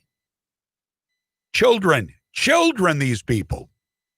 10:50. We'll be back. I'm John James. AM 1160, WSKW. And Sarah Gideon for Senator Radio. Take one. As a lifelong Mainer, I make it my... Cut. Sarah, you were born in Rhode Island, so let's try take two, okay? I'm Sarah Gideon, and I don't take corporate money. Cut. Sarah, the research team says you did take corporate money, even though you tell us you don't. Let's keep going. Take three. I'm Sarah Gideon, and on taxes... Cut. Let's not go there. Sarah, you've tried 86 times to raise taxes and fees on everything from health care to heating oil to snowmobiles. So let's just move on to take four. I'm working every day to... Cut. You sent the legislature home 6 months ago and haven't done anything since then. They don't need to know that. Shut it down.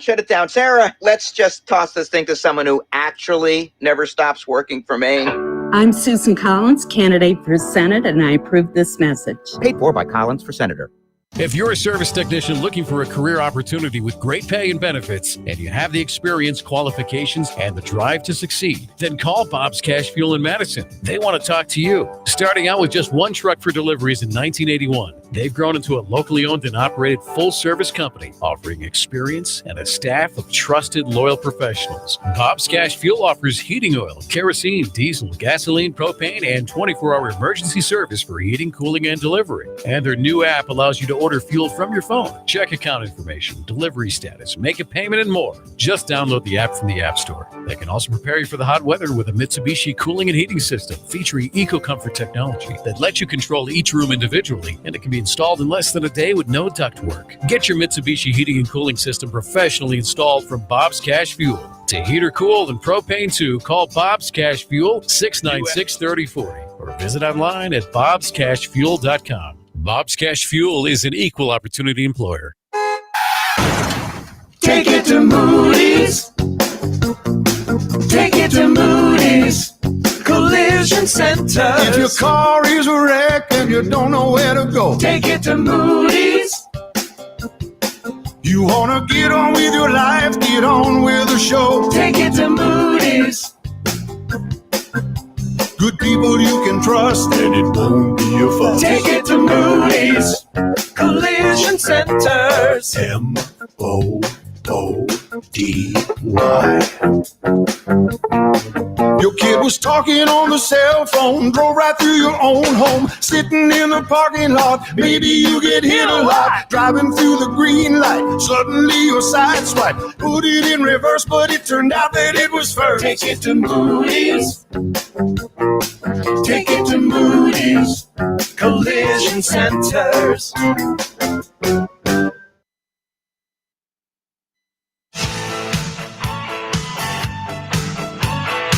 Welcome back. It's 10:53 right now. I'm John James. This is your pep rally for freedom. 626-9759. 621-9759. We have too many prefixes in this area. 207-621-9759. The voice line, 207-441-6969 is the text line. Any way you want to get in touch, or on Facebook, you can do it that way too. Would love to hear from you. And always we'll try to at least acknowledge you or get back to you as soon as we can. Well, we've got do we have time for this? No, okay, we don't.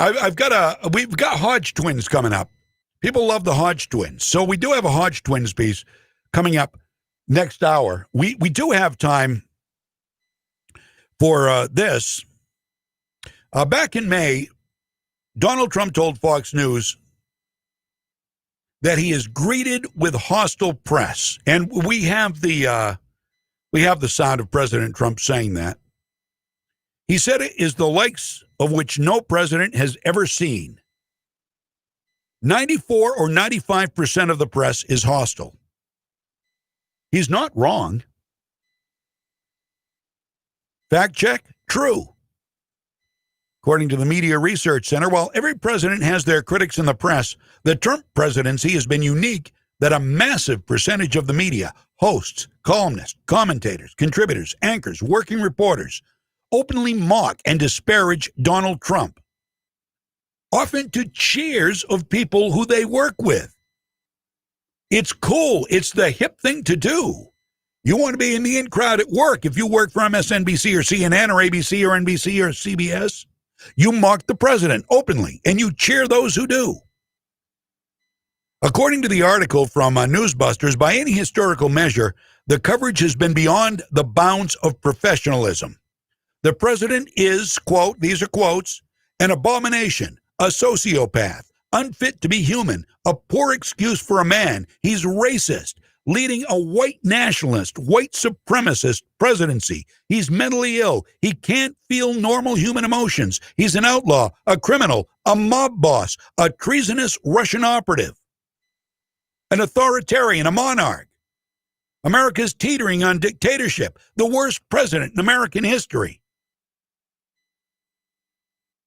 You want proof? Here are a few of the ways the president's been covered.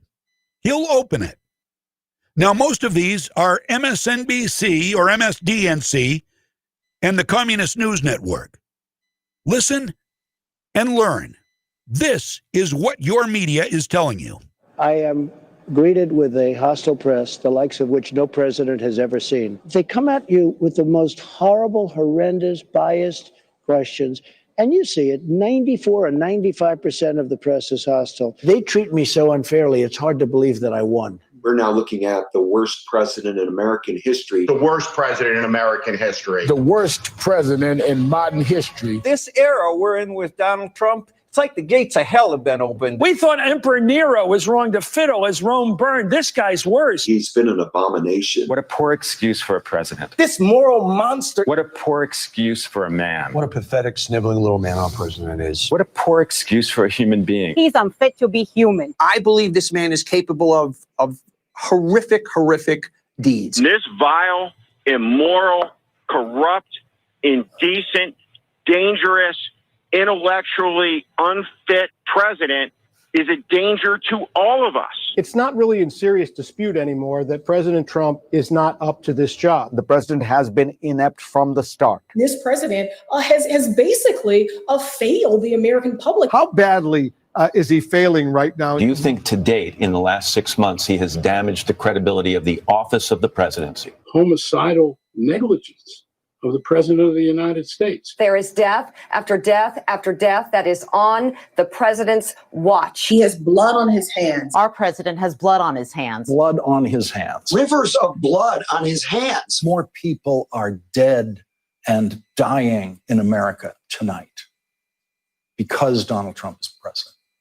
All right, so today the question being asked, is President Trump a racist? Is President Trump a racist? We have a racist president. We have a racist as a president. We have a man-child who is deranged and racist in this office. You don't have a president, as you said, talking about exterminating Latinos. It almost feels like a little ethnic cleansing is going on in the United States right now. People say, well, I'm not sure President Trump is a racist. Well, racist is as racist does. No, he is a racist.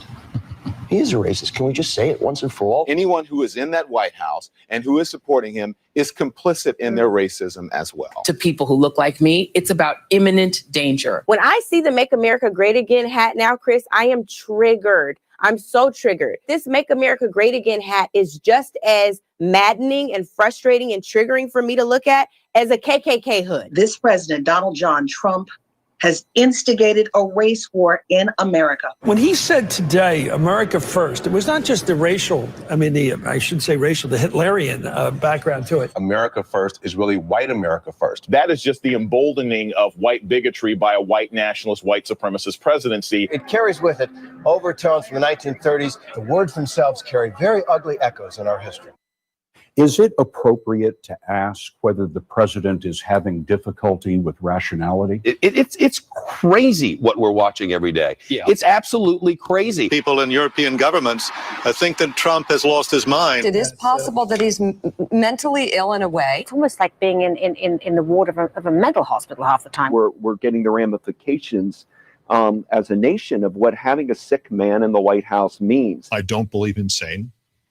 Flatly. I don't think he's a stable person. He is unstable. He's not well. I saw this as a psychotically incoherent speech with cookies and dog poop. Do you think there's any part of him that's capable of shame? He can't feel normal human emotions. I don't think he's capable of the basic empathies that we feel as human beings. And that's what a sociopath is. This is what happens when you elect a sociopath as president. This is somebody in deep psychological distress right now, self-pitying, insecure, angry. The president described as volcanic, seething tonight. The president went ballistic. NBC News has learned the president became unglued this week. Get real! Come on! We talked about the... He's nuts, and we're in the middle of it. I had to end it with Joy Behar.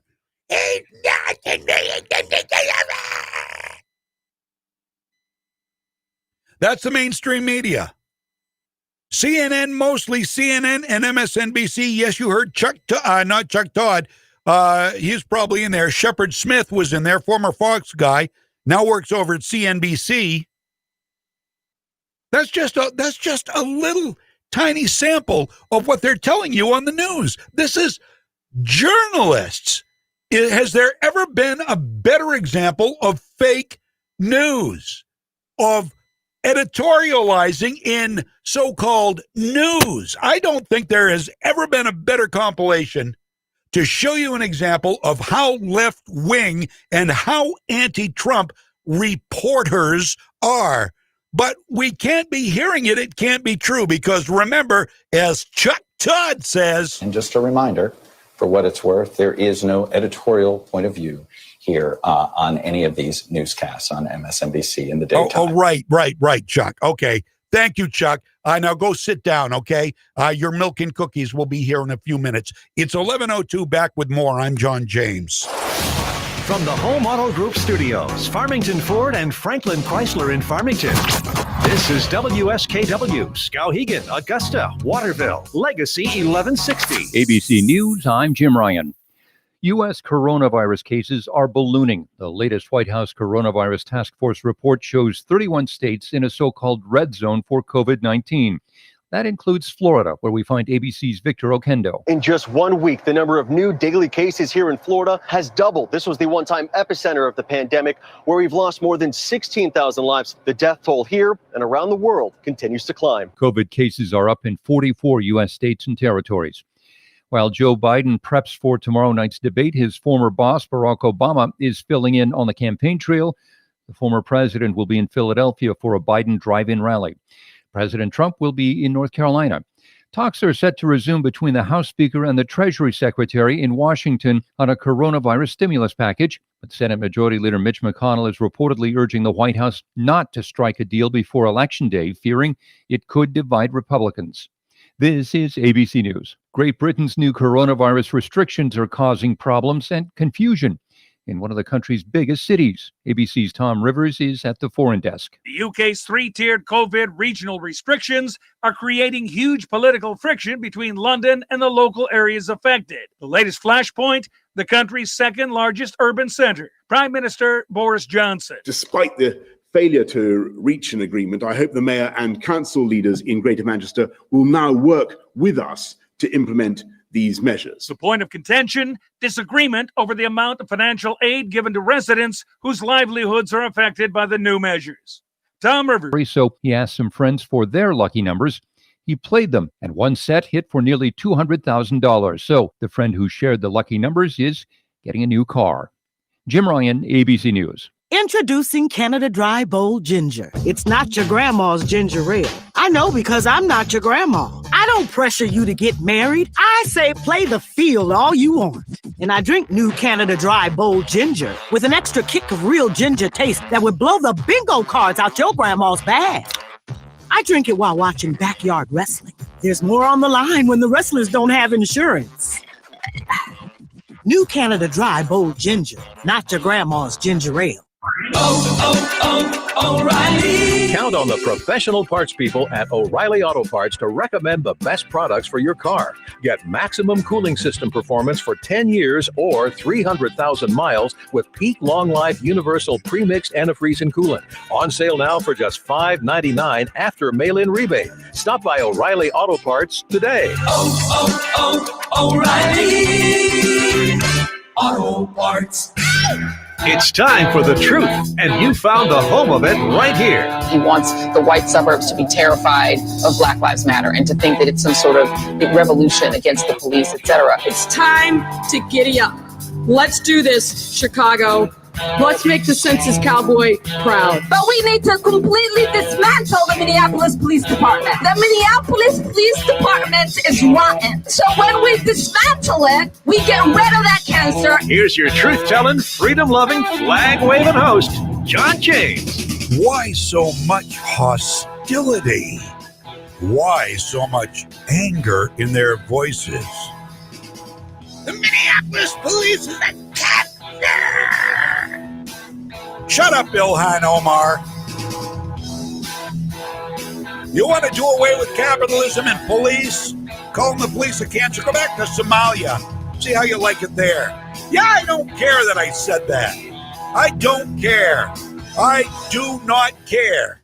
She doesn't love America. She could care less about the American model, the patriotic, the constitutional democracy we have. The democratic republic is the way we present it. She doesn't like that, and neither do many of her constituents even, apparently. They just voted to re-elect her in the primary, but of course, that could have been due in large part to the vote buying that Ilhan and her people are partaking in. You heard it. Mail-in voter fraud. You don't hear anything about it on mainstream media, but it has happened. I don't know if it's still happening or not. There is voter fraud going on. Anyway, I'm not going to harp on that. It just, you hear these people talk, they're all enraged. They're all enraged. And what are they angry at? What? I don't think they even know. I really don't. I don't think they even know. You know, people like them are certainly good people for the blood pressure drug industry. I mean, their hypertension must be out of control because they are on screech 24/7. Whether you're talking about Ilhan Omar or AOC or Rashida Tlaib or Bernie Sanders, I don't know. Bernie Sanders, I don't think I've ever seen Bernie smile. We got to change the economy. Social justice. Green New Deal. Fossil fuels, bad. And Joe Biden's taking the bait. Joe Biden has swallowed hook, line, and sinker. Going to need a pair of pliers to get that fish hook out of him.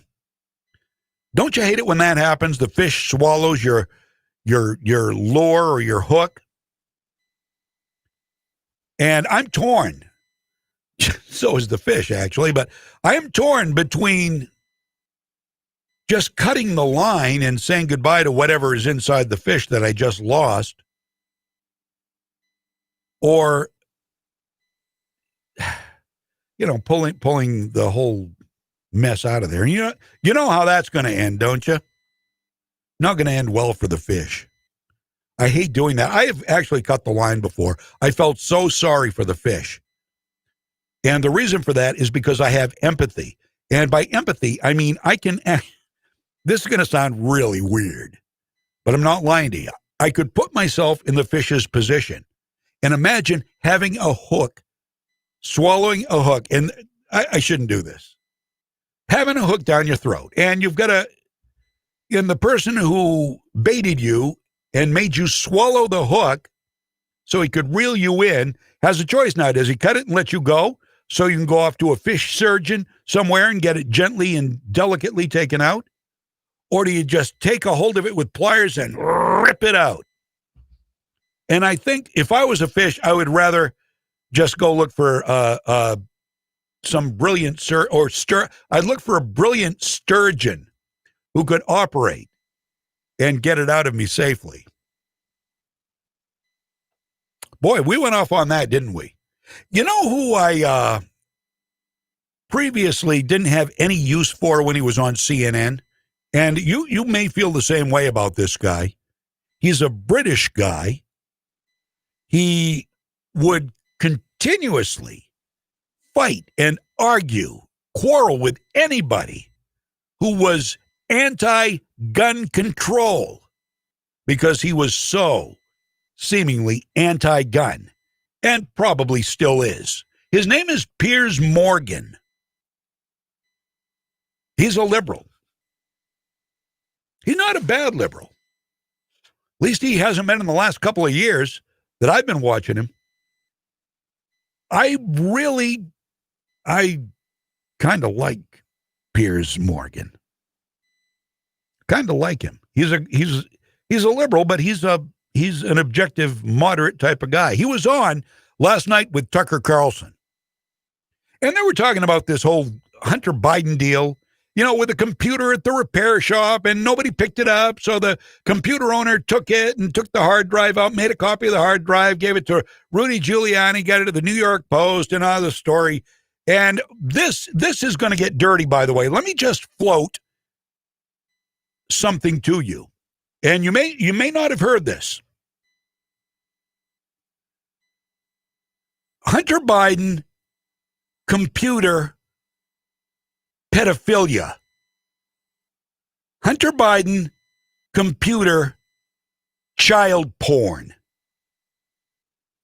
If you haven't heard of this, remember where you heard it. I did research, and I think you're going to hear a lot more about this. I'm just saying. This is a dirty little secret.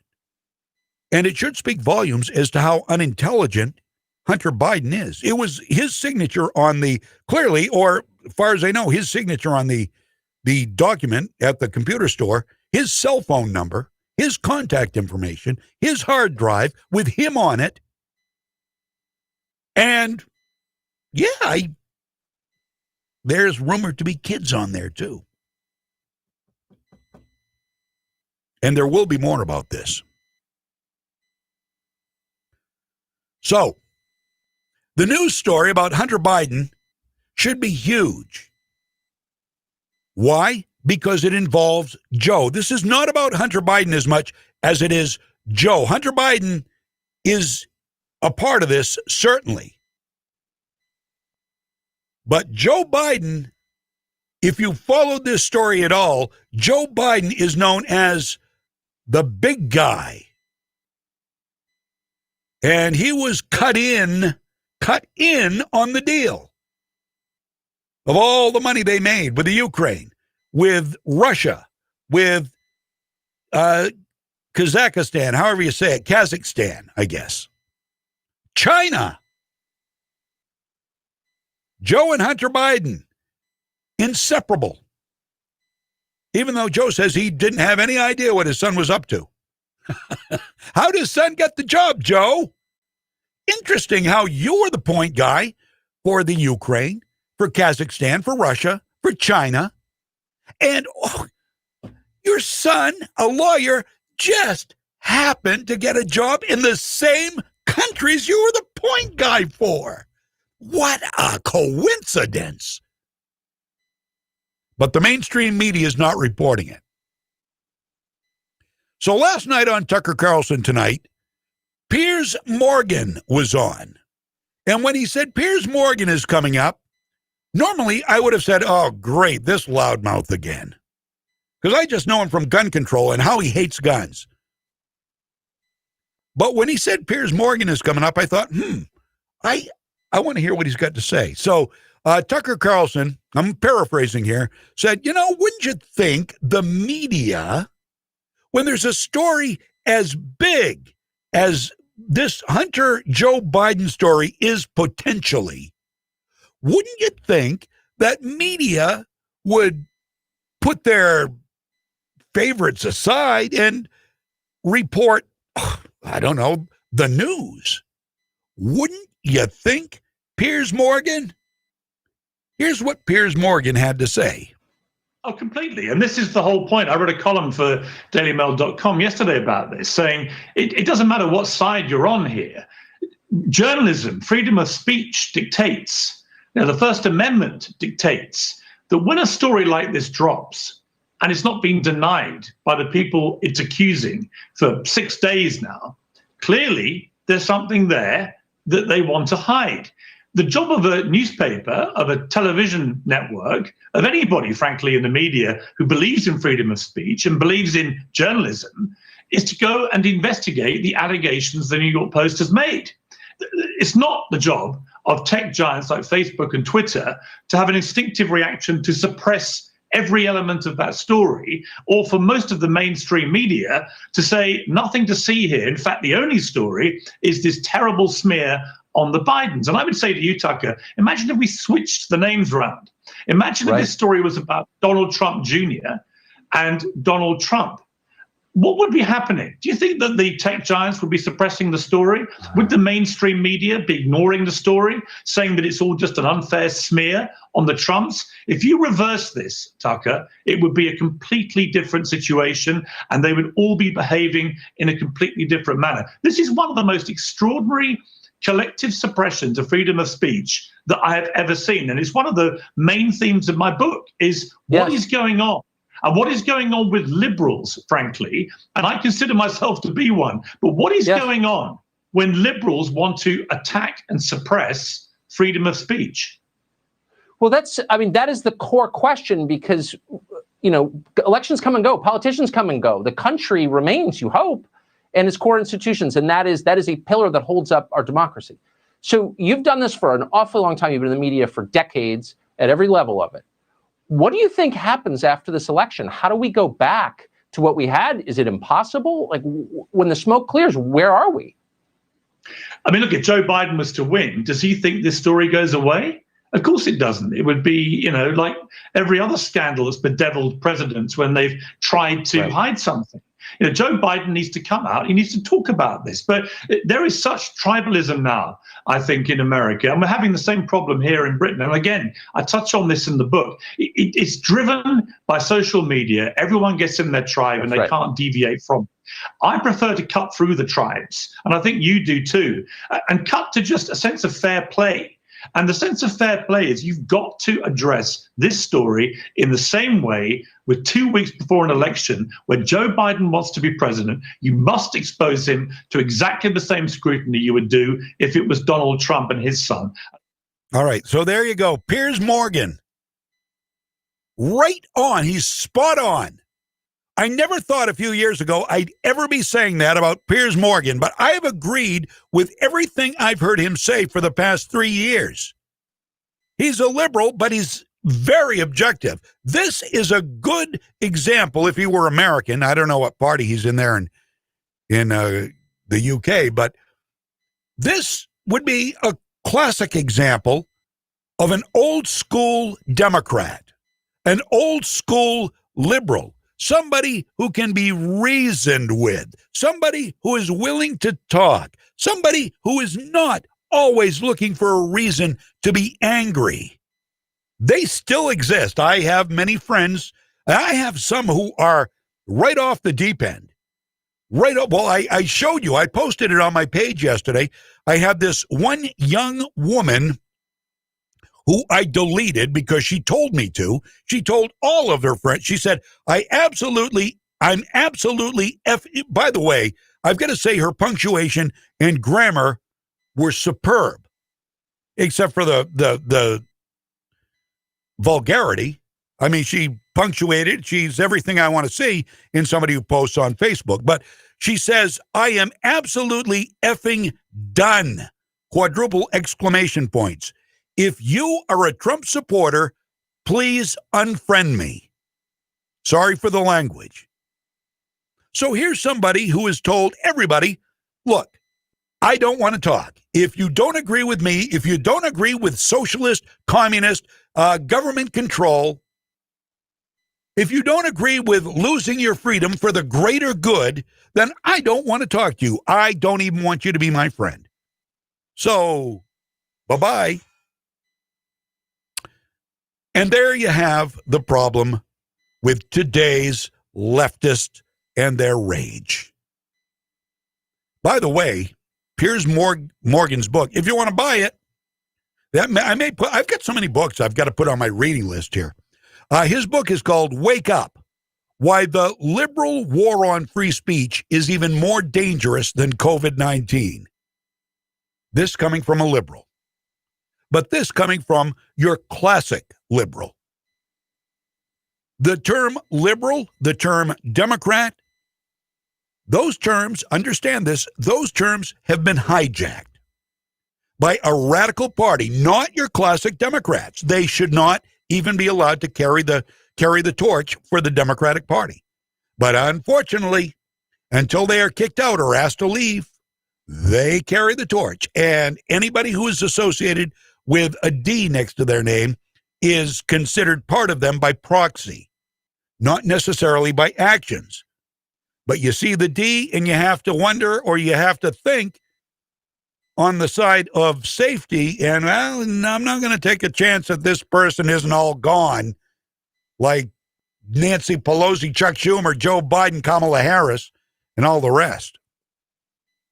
Back with more. I got to take a break. It's 11:21. I'm John James. Legacy 1160, WSKW. Feeling cooped up? Tired of looking at the same old stuff day after day? Now that we can finally get out and do a little shopping, why not head over to Townline Antiques? At Townline Antiques, there's 2 floors, 50 dealers, and thousands of items from throughout history. They've got vintage signs, furniture, classic electronics, sports memorabilia, jewelry, coins, home decor, and a lot more. Get away from it all with a look to the past. Townline Antiques, open Tuesday through Sunday, 10 to 5, Route 201, right on the Winslow-Vassalboro Town Line. For you or for who? Follow along here. When Susan Collins voted 7 times to eliminate protections for pre-existing conditions, was she working for you? How about when she voted against making prescription drugs more affordable, or to cut funding for Social Security and Medicare? And when she voted for a $1 trillion tax cut for corporations, but to raise taxes on middle-class families? Well, if Susan Collins wasn't working for you, who was she working for? Collins has taken more than $6 million from Washington's special interests, and she's put drug companies, the insurance companies, and Wall Street ahead of Maine people. But as Speaker of the House, Sarah Gideon brought Democrats and Republicans together to protect Mainers with pre-existing conditions, lower the cost of prescription drugs, and pass property tax relief for Mainers. She'll be a senator who works for you, Sarah Gideon. That's who. I'm Sarah Gideon, running for U.S. Senate, and I approve this message. Paid for by Sarah Gideon for Maine. Hi, my name is Tony Esposito from Rockland Ford, and we want to buy your car. An unexpected situation created by this pandemic is that there is a nationwide shortage of inventory. Now, what does this mean for you? This means that the vehicle you own has never been worth more. In some cases, your vehicle is worth retail book value. I have never seen anything like it. So, if you need some extra cash or a lower payment, there has truly never been a better time to sell or trade your vehicle. If I was a consumer, I would sell high on my trade while buying low and cashing in on 0% interest and manufacturer's rebates. This is not a gimmick. This is real talk.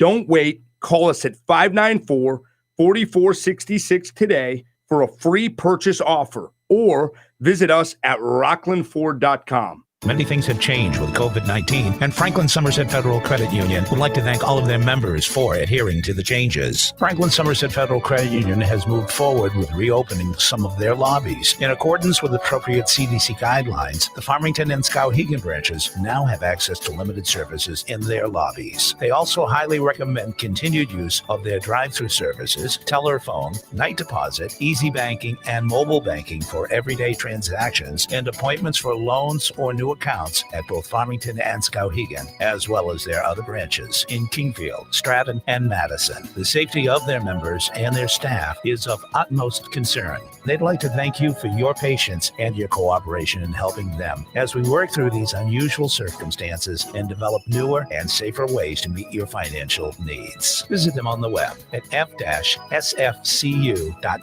Franklin Somerset Federal Credit Union, where their most important member is you. Member NCUA and an equal housing lender. Take it to Moody's. Take it to Moody's Collision Center. If your car is a wreck and you don't know where to go, take it to Moody's.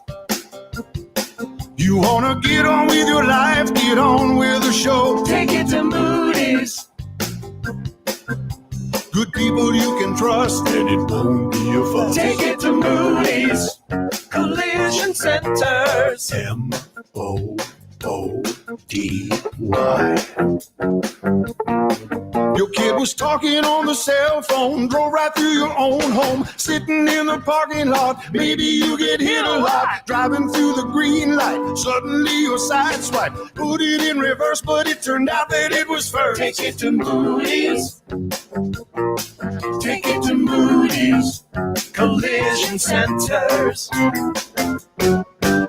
I'm CBS 13 meteorologist Lexi O'Connor. This morning, cloudy with areas of fog. Chance for a light shower. Remaining cloudy today with the chance for a light shower. It will be cooler with highs in the mid to upper 50s. Clearing overnight, sunny and nice tomorrow with highs in the mid 60s. Sun and clouds near 60 on Friday. Back to the 60s with the chance for a late day shower on Saturday.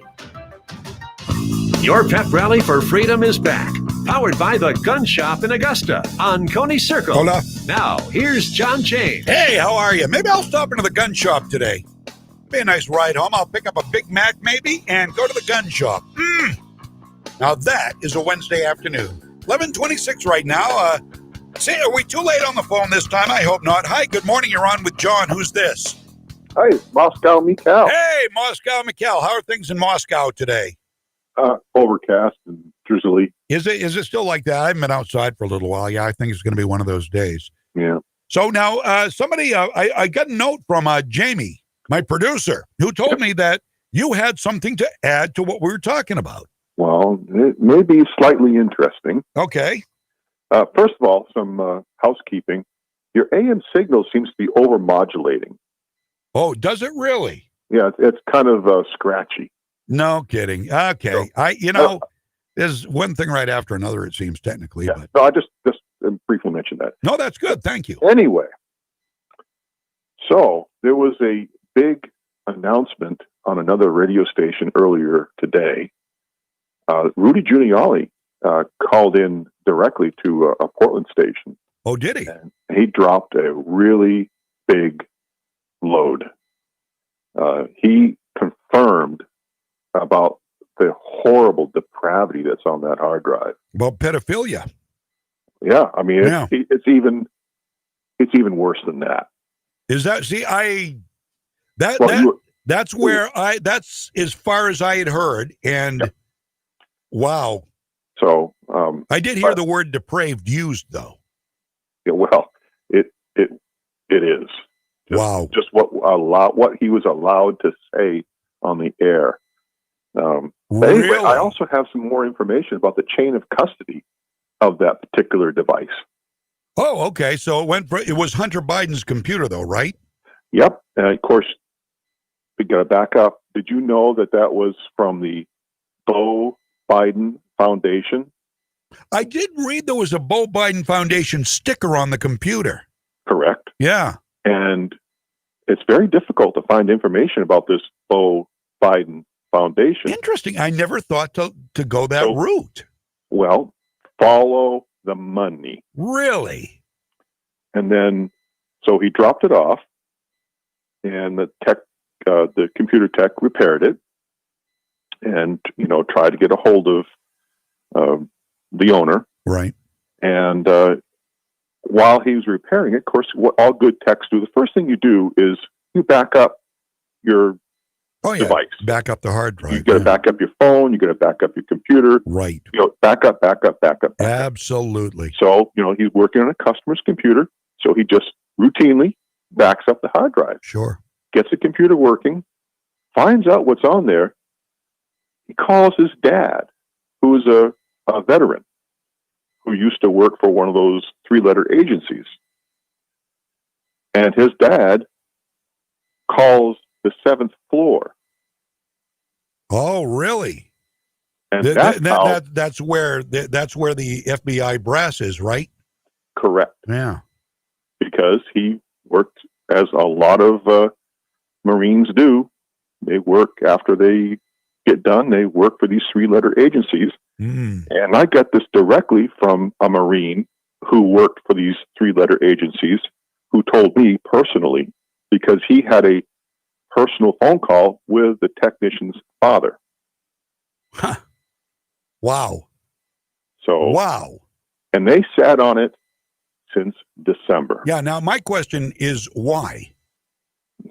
Why? The October surprise. No. You know why? This is supposed to be buried and never seen the light of day. Okay. Yeah. Well, it would depend, obviously, on who was manipulating the release of the information. Obviously, it was Biden supporters, you're saying. No. What I'm saying is you need to find out what is the common New York law agency that so many of these seventh floor directors and assistant directors and department heads all worked for. Okay. This spider web has so many tentacles. I guess I'm mixing my metaphors. No, that's fine. No, I can imagine this is getting very interesting. And how much of it have you heard? I've heard no proof whatsoever. And of course, Humpty Dumpty there, Brian Stelter and Chris Cuomo and Don Lemon, they're all saying the same thing. This is a Russian disinformation campaign. There's no proof. There's nothing. Well, first of all, let's just think about this logistically. Here is a computer from over a year and a half ago that was dropped off at a computer tech for repair. When exactly did the Russians get in there and insert this information on that hard drive? Right. Well, it was broken? Yeah. No, I At a absolutely. shop? Yeah. No, this was all supposed to be like the Clinton emails and the Burisma cover up. Cover it up. Yep. Chris Wray is actually a more evil person than Comey. Yeah, Chris Wray's going to be out. If Donald Trump gets reelected, Chris Wray is gone, I think. He needs to be gone sooner more than later. Yeah, no kidding, huh? Wow. But anyway, I just thought, like I said, this is not just a internet conspiracy because I don't have internet. I have to. Right. Yeah, you have your phone, but I have to use my phone, and that's why the radio is so important. But I happen to know people that know people, and I'm very fortunate that this has happened. Like I said, this is the guy I've been trying to get you to hook up with because he knows so many. Okay, this is the same guy? Yeah. Okay, well, now I've got a very good reason to reach out to him, and I've got his phone number. I saved it because I am going to call him, and now sooner than later, probably try to get hold of him tomorrow. I don't think I'm going to be here Friday, but I'll try to get hold of him tomorrow and find out a little bit more about this. Very interesting, Mikkel. This is really good. I'm so glad you called, and I had heard about I'd done a little research, a little deep research, and found the pedophilia link to Hunter Biden in that computer. But now there seems to be more coming out. And I just said a little while ago, I said, you're going to hear a lot more on this, I think. And now, without a doubt, I don't think CNN or MSNBC or any of the networks are going to cover it very well. Oh, no. But it this is, can you imagine how deep what a bumper crop of mushrooms we would be if we didn't have phones and radio and internet? I'm telling you, we need to.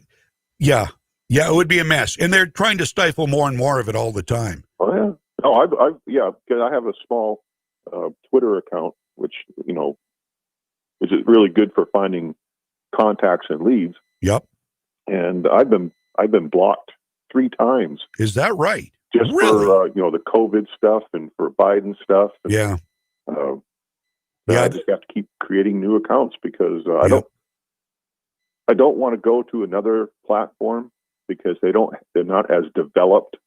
They don't have the reach and right. I agree with you. That's I love the fact that we're on Facebook with the reach we have and also on YouTube, and I love Parler. I don't even know if you can broadcast live on Parler or not, and that's not as well populated as the others. And plus, Parler's more conservative, which is great, but we want to hopefully reach a broader spectrum because the people that need to hear it. Right. So you have to. Well, Parler's not conservative. They're like Twitter used to be. Yeah. It used to be whatever you wanted to post. It's unrestricted. Well, true, but they're conservative managed. I mean, that's where a lot of conservatives go because they're getting banned from Facebook and Twitter. Right. Did you know Dan Bongino is one of the owners of Parler? No, I did not. Yeah, kind of interesting. And very good. So anyway, gotta run, Mikkel. But boy, oh boy, thank you for that drop. That was like I said, this is going to be a wild and crazy weekend. You might want to Yeah. reconsider your Friday day off. Well, I know I'm going to look at it, and perhaps I will. Perhaps I will. Or if I don't, I'll just sit down in front of the TV with some popcorn, listen to the Mike Violet Show, then turn on Fox News. Yeah, well, I can't even trust Fox anymore unless it's Tucker or Hannity. Yeah, no, that's true. They're really the only commentators. Yeah. Well, listen, thank you so much, buddy. Take care. You too, Mikkel. Bye now. Bye. 11:36 here on Legacy 1160. Well, there you go. I can't imagine what was said by Rudy Giuliani this morning. I did hear Rudy Giuliani. I did find a piece where I learned about the pedophilia component on this computer hard drive that Hunter Biden had. And I did know it was depraved. And I do know that there was a text released that was between Joe and Hunter, and it was very awkward, kind of creepy. Kind of creepy, the way the father and son talked about him running around naked in front of kids. Not Joe, God forbid. Not Hunter either, God forbid, but Hunter Biden while smoking a crack, or I don't remember what the whole text said. Some of it was blacked out, I guess, names of kids and so forth. Wow, this is something. 11:37 right now on Legacy 1160 WSKW, and certainly we are going to follow this for you and see where it takes us. We do have time now for this piece. I wanted to let you hear the Hodge twins. I told you I would, and I'm going to. As we've seen and heard recently, the radical left, unlike classic Democrat friends, every once in a while, I need to differentiate. Because I so often refer to the left, and the left has classically been referred to as the Democrats. Republicans right, Democrats left. But now we have got the radical fringe on both sides, mostly the Democrats. So the radical fringe on the left goes way left. And these are the dangerous people. And they are controlling the minds of the mob. It's literally, don't doubt me on this. It's social engineering. They are literally in the minds of these people who I've known, some of whom I've known and watched for years, who were never outrageous. I never agreed with them, but they've gone off the deep end, and now they are in a rage. I think Donald Trump's been the catalyst for a lot of that, by the way.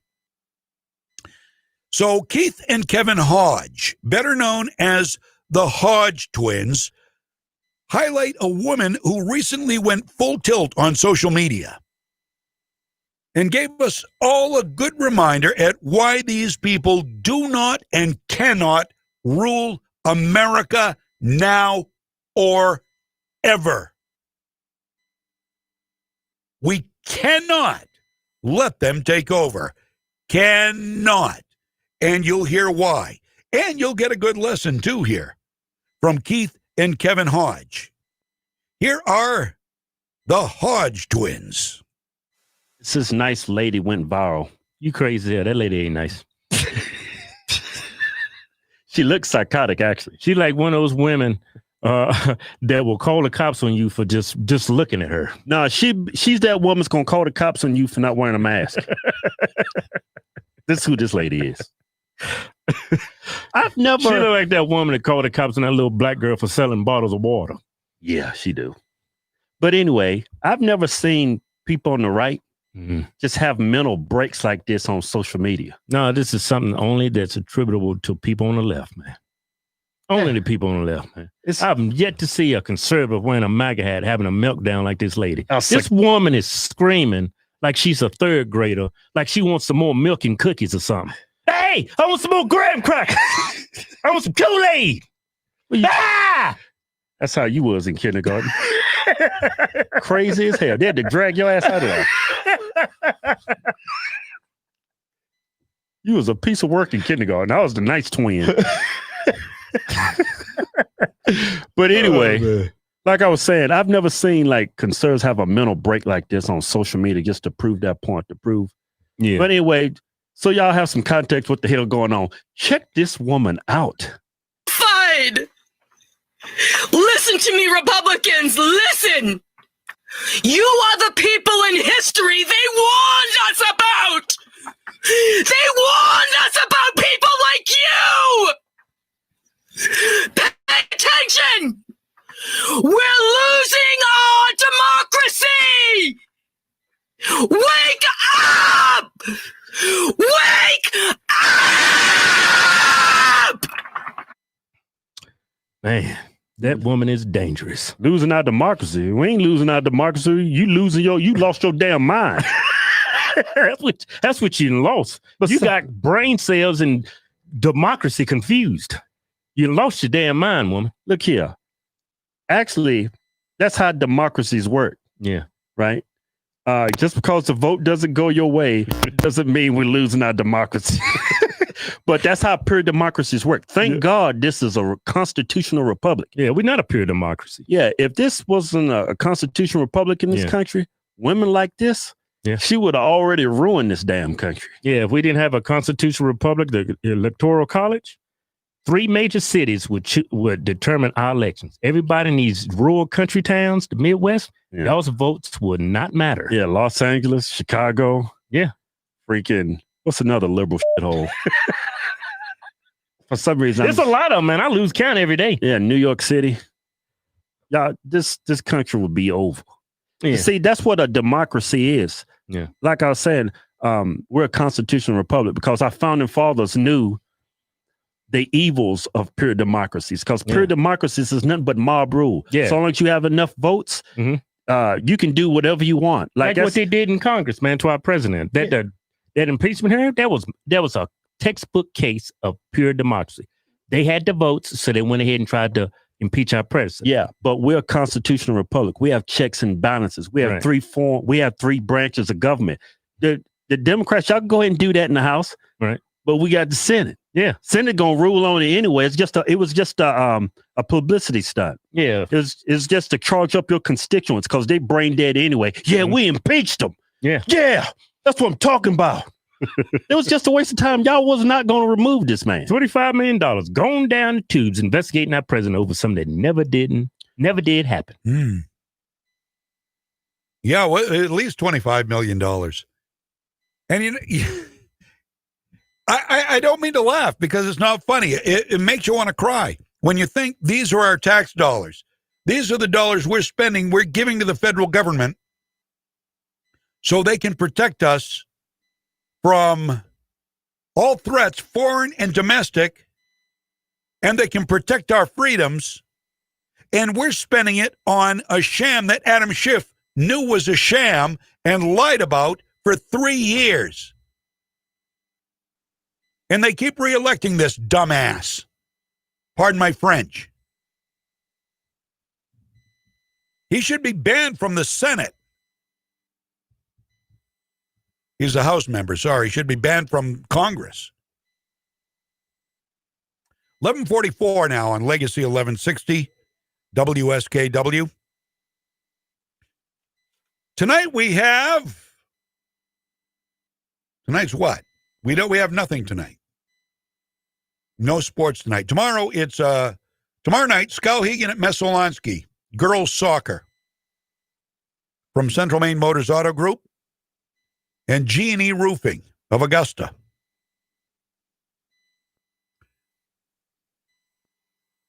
Is that enough rage for you? Do you want more? Do you want to? Do you understand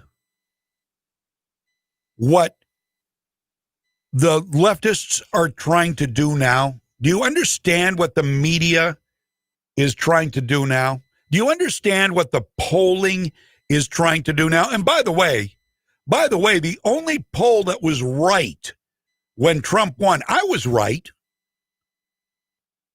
I was right back in 2016. I said Trump's going to win. I said Trump's got to win. I wasn't on talk radio at that time. And Trump did win. But there was a poll that was right. predicted against all the other polls that Donald Trump was going to win, while all the others had Hillary up by 8 to 12 to 13 or 14 points up to Election Day. On Election Day, they were talking about a Hillary landslide. Nothing, not even close. It was an electoral vote landslide for the president, Donald Trump. And this is the same thing they're trying to do this time. And nobody puts it any better, in my opinion. Of all the people I've heard try to sum up what they are trying to do on the left, the person who does it best is Laura Ingraham on Fox News. Now, I'm going to play this for you here. This is a few minutes long, but it certainly is worth listening to. I'm just looking for it real quick here. So much stuff in this pile. Oh, it's not. It's good stuff. It's all good stuff. Well, there we go. Okay, perfect. Okay, the 3 Ds. And believe it or not, Democrat is not one of the 3 Ds. Here are the 3 Ds Laura Ingraham talks about. Deflect, demonize, demoralize. Remember those. Those are the 3 Ds. They are the tactics being used by the left as the election comes down to the wire. Now, all of these tactics may be for naught once this Hunter Biden story takes foot, and it is.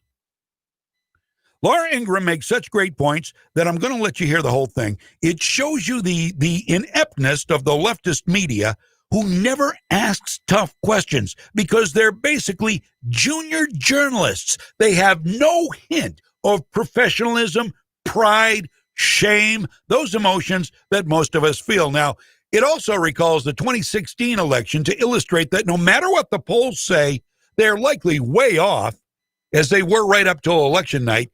Here is Laura Ingraham and the 3 Ds.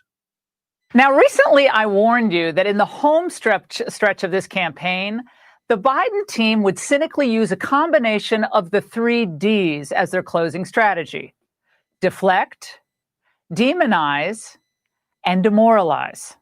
Well, tonight the Angle will show you why understanding these tactics is critical to understanding how they'll govern if they get the chance.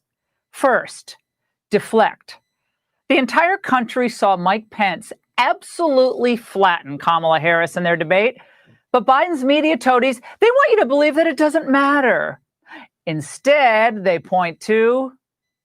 But I think a lot of people were noticing some mansplaining going on tonight. He made my skin crawl. The constant interruptions, the mansplaining. He did keep interrupting both Senator Harris and Susan Page. He had a bloody eye and a fly on his eye. He who commands the fly has always been seen historically as the mark of the devil. Of course, this is bunk, but you can't have it both ways. She's a tough former prosecutor who rose to prominence on her wit and grit. And when she gets in trouble, she's suddenly the damsel in distress being mansplained by the mean Mike Pence. And at the same time, attempts at deflection explain Biden's own refusal to answer questions. You'll know my opinion in court packing when the election is over. It's a great question, y'all, and I don't blame you for asking it. But you know, the moment I answer that question, the headline in every one of your papers will be about that. Now, this reminds me of another telling liberal hide-the-ball moment before the Obamacare vote in 2010. But we have to pass the bill so that you can find out what is in it away from the fog of the controversy. I forgot about the fog of controversy part of that. Well, she knew that the legislation was a mess, and Biden knows that court packing is very unpopular and unprecedented. So he just punts the question. Yet if Trump doesn't give his minute-by-minute blood oxygen reading to the jackals on the White House press corps, they pounce. Look, if we had a real working press in the United States, they would demand that Biden answer some basic questions. Like, will you pack the court? Now answer it. Should D.C. become a state? Will you lift the tariffs on steel and on China? Will you send more troops to the Middle East? And how will your COVID lockdowns be enforced? Are they constitutional? Why do you think they're constitutional? The Biden deflection on these topics should give voters pause. And now they're deflecting from having to answer any legitimate questions by backing out of the debates. Even though the White House doctors cleared the president to return to the trail by Saturday, Biden will now only commit to one more debate. But don't worry, he's going to be doing a town hall with that very objective and unbiased George Stephanopoulos on the scheduled debate night. Don't hold your breath for any of the tough questions I just mentioned. Now, the second D, demonization. Now, it's been a vicious atmosphere for Trump and his family since he came down that golden escalator. But I've never seen anything like the hate that they've been subjected to in just the past few weeks. Now, while most decent people are happy when sick patients rebound, Democrats on the Hill and in the press are livid to see that Trump is recovering from COVID. How dare he leave the hospital? He's the super spreader in chief. That's my favorite. The White House is a ghost town. Staffers are freaking out. He's a walking contagion. Their constant demonization of a sitting U.S. president has affected all aspects of our lives. We can't get away from it. And of course, avuncular, nice old Joe, he greenlit that disrespect at the last debate. Well, it's hard to get any word in with this clown. This is a president who has used everything as a dog whistle to try to generate racist hatred, racist division. He's racist. Would you shut up, man? Listen.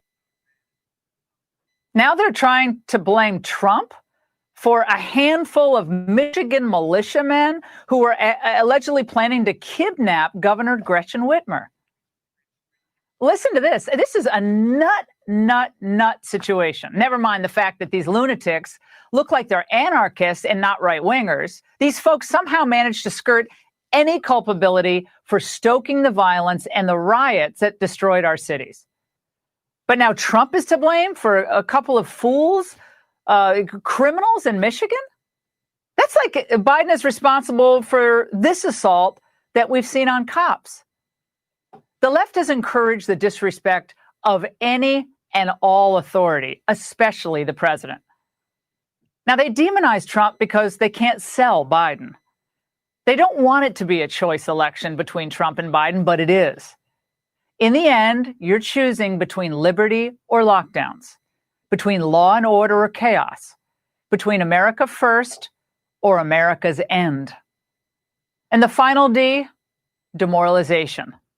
The press knows, and the puppet masters behind Biden and Harris know, that if conservatives and independents, if you think that your votes don't matter, maybe you'll just give up. And there's no better way to depress turnout than citing lousy polls. Joe Biden's in the driver's seat right now. Donald Trump's sinking in the polls. He's desperate. Down 10 points, 12 points, 14 points. So the hour of repudiation is at hand. The walls are coming down. Of course, it was 4 years ago yesterday that the Billy Bush tapes were released, and they hoped then that you'd give up as well. GOP turmoil, Republicans abandoning Donald Trump by the dozens. Trump is on the ropes, a listing ship that people are jumping from. He's going down in flames. It is a very, very dangerous moment for the Republican Party. Now, fortunately, the people then saw through all of it, and we know what happened on Election Day. And if the polls don't work, well, they'll use COVID to demoralize you. New concerns tonight about previous hotspots of the virus heating up again. So we're talking about North Dakota, we're talking about Wisconsin. The baseline of 40,000 infections per day, that's at a level that I'm not comfortable with. I'm not comfortable with. Of course, they provide no context. Like the fact that only a small number of college students have been hospitalized after returning to campus. And they don't show the graphs that matter, like this one, that shows U.S. hospitalization rates plummeting. They want COVID to dominate your thinking so that you forget about what life was like before pandemic. It's actually really good, wasn't it? Keeping you hopeless means keeping you helpless and dependent on government. That's not who we are as Americans. It's certainly not the bold, innovative approach that the Trump administration has taken, which has saved our economy from the dregs that Europe now finds itself in. You're smarter than all the overpaid hacks running Biden's campaign because you know that Biden's not running anything. Contrary to this hard scrabble working man rhetoric, it's Wall Street, the neo-Bolsheviks, and the high-tech billionaires pulling his strings. I think that the 3 Ds properly exposed, I think they can actually sink the Ds, the Democrats. Because betting against Trump is like betting against America. It's always a highly risky proposition. And that's the angle. And that's the angle, and that's Laura Ingraham. And damning is the 4th D. And now I've just got a story here regarding the latest on the computer. This is from the burningplatform.com. And by the way, I did not find that using Google. You will not find it if you type in what I typed in to find it was Rudy Giuliani, Hunter Biden, computer pedophile. And I got little or nothing from Google. And I knew then something was wrong because Google, it doesn't matter what you type in. You could type in vanilla ice cream with Twinkies and beef in it, and you'd get 1 million results. I got 3, and none of them were right. So I used DuckDuckGo, and I got this. Things just took I'm just going to read you a little bit here. Things just took a very dark turn in the Hunter Biden laptop scandal. While the alleged crack, cronyism, corruption was enough to spark the biggest media suppression in history, and no denials whatsoever from the Biden camp, the bombshell that Rudy Giuliani just dropped, if true, is egregious to say the least. Not just with regard to Hunter Biden, but the law enforcement authorities who have allegedly had this information since before Trump's impeachment, but done nothing about it. In one of the texts on this computer, Hunter Biden allegedly says to his sister-in-law, Beau Biden's widow, also his lover, who, by the way, he cheated on and got a stripper pregnant in D.C. This is Jerry Springer material, by the way. So in one of the texts to his lover, former sister-in-law, now widow, don't try to figure that out, that he FaceTimed a 14-year-old girl while naked and doing crack. She told my therapist that I was sexually inappropriate. Giuliani adds, this would be with regard to an unnamed 14-year-old girl, adding, this is supported by numerous pictures of underage girls. And the other shoe is just about to drop. Mike Violet here tomorrow morning at 6. I will see you tomorrow morning at 9 with Freedom's Pep Rally. Have a great afternoon. Thanks for being here. Please share. And see you tomorrow. Peace out, friends. AM 1160, WSKW. Take it to Moody's. Take it to Moody's Collision Center. If your car is a wreck and you don't know where to go, take it to Moody's. You want to get on with your life, get on with the show. Take it to Moody's. Good people you can trust and it won't be a fuss. Take it to Moody's Collision Centers. MOODY. Your kid was talking on the cell phone, drove right through your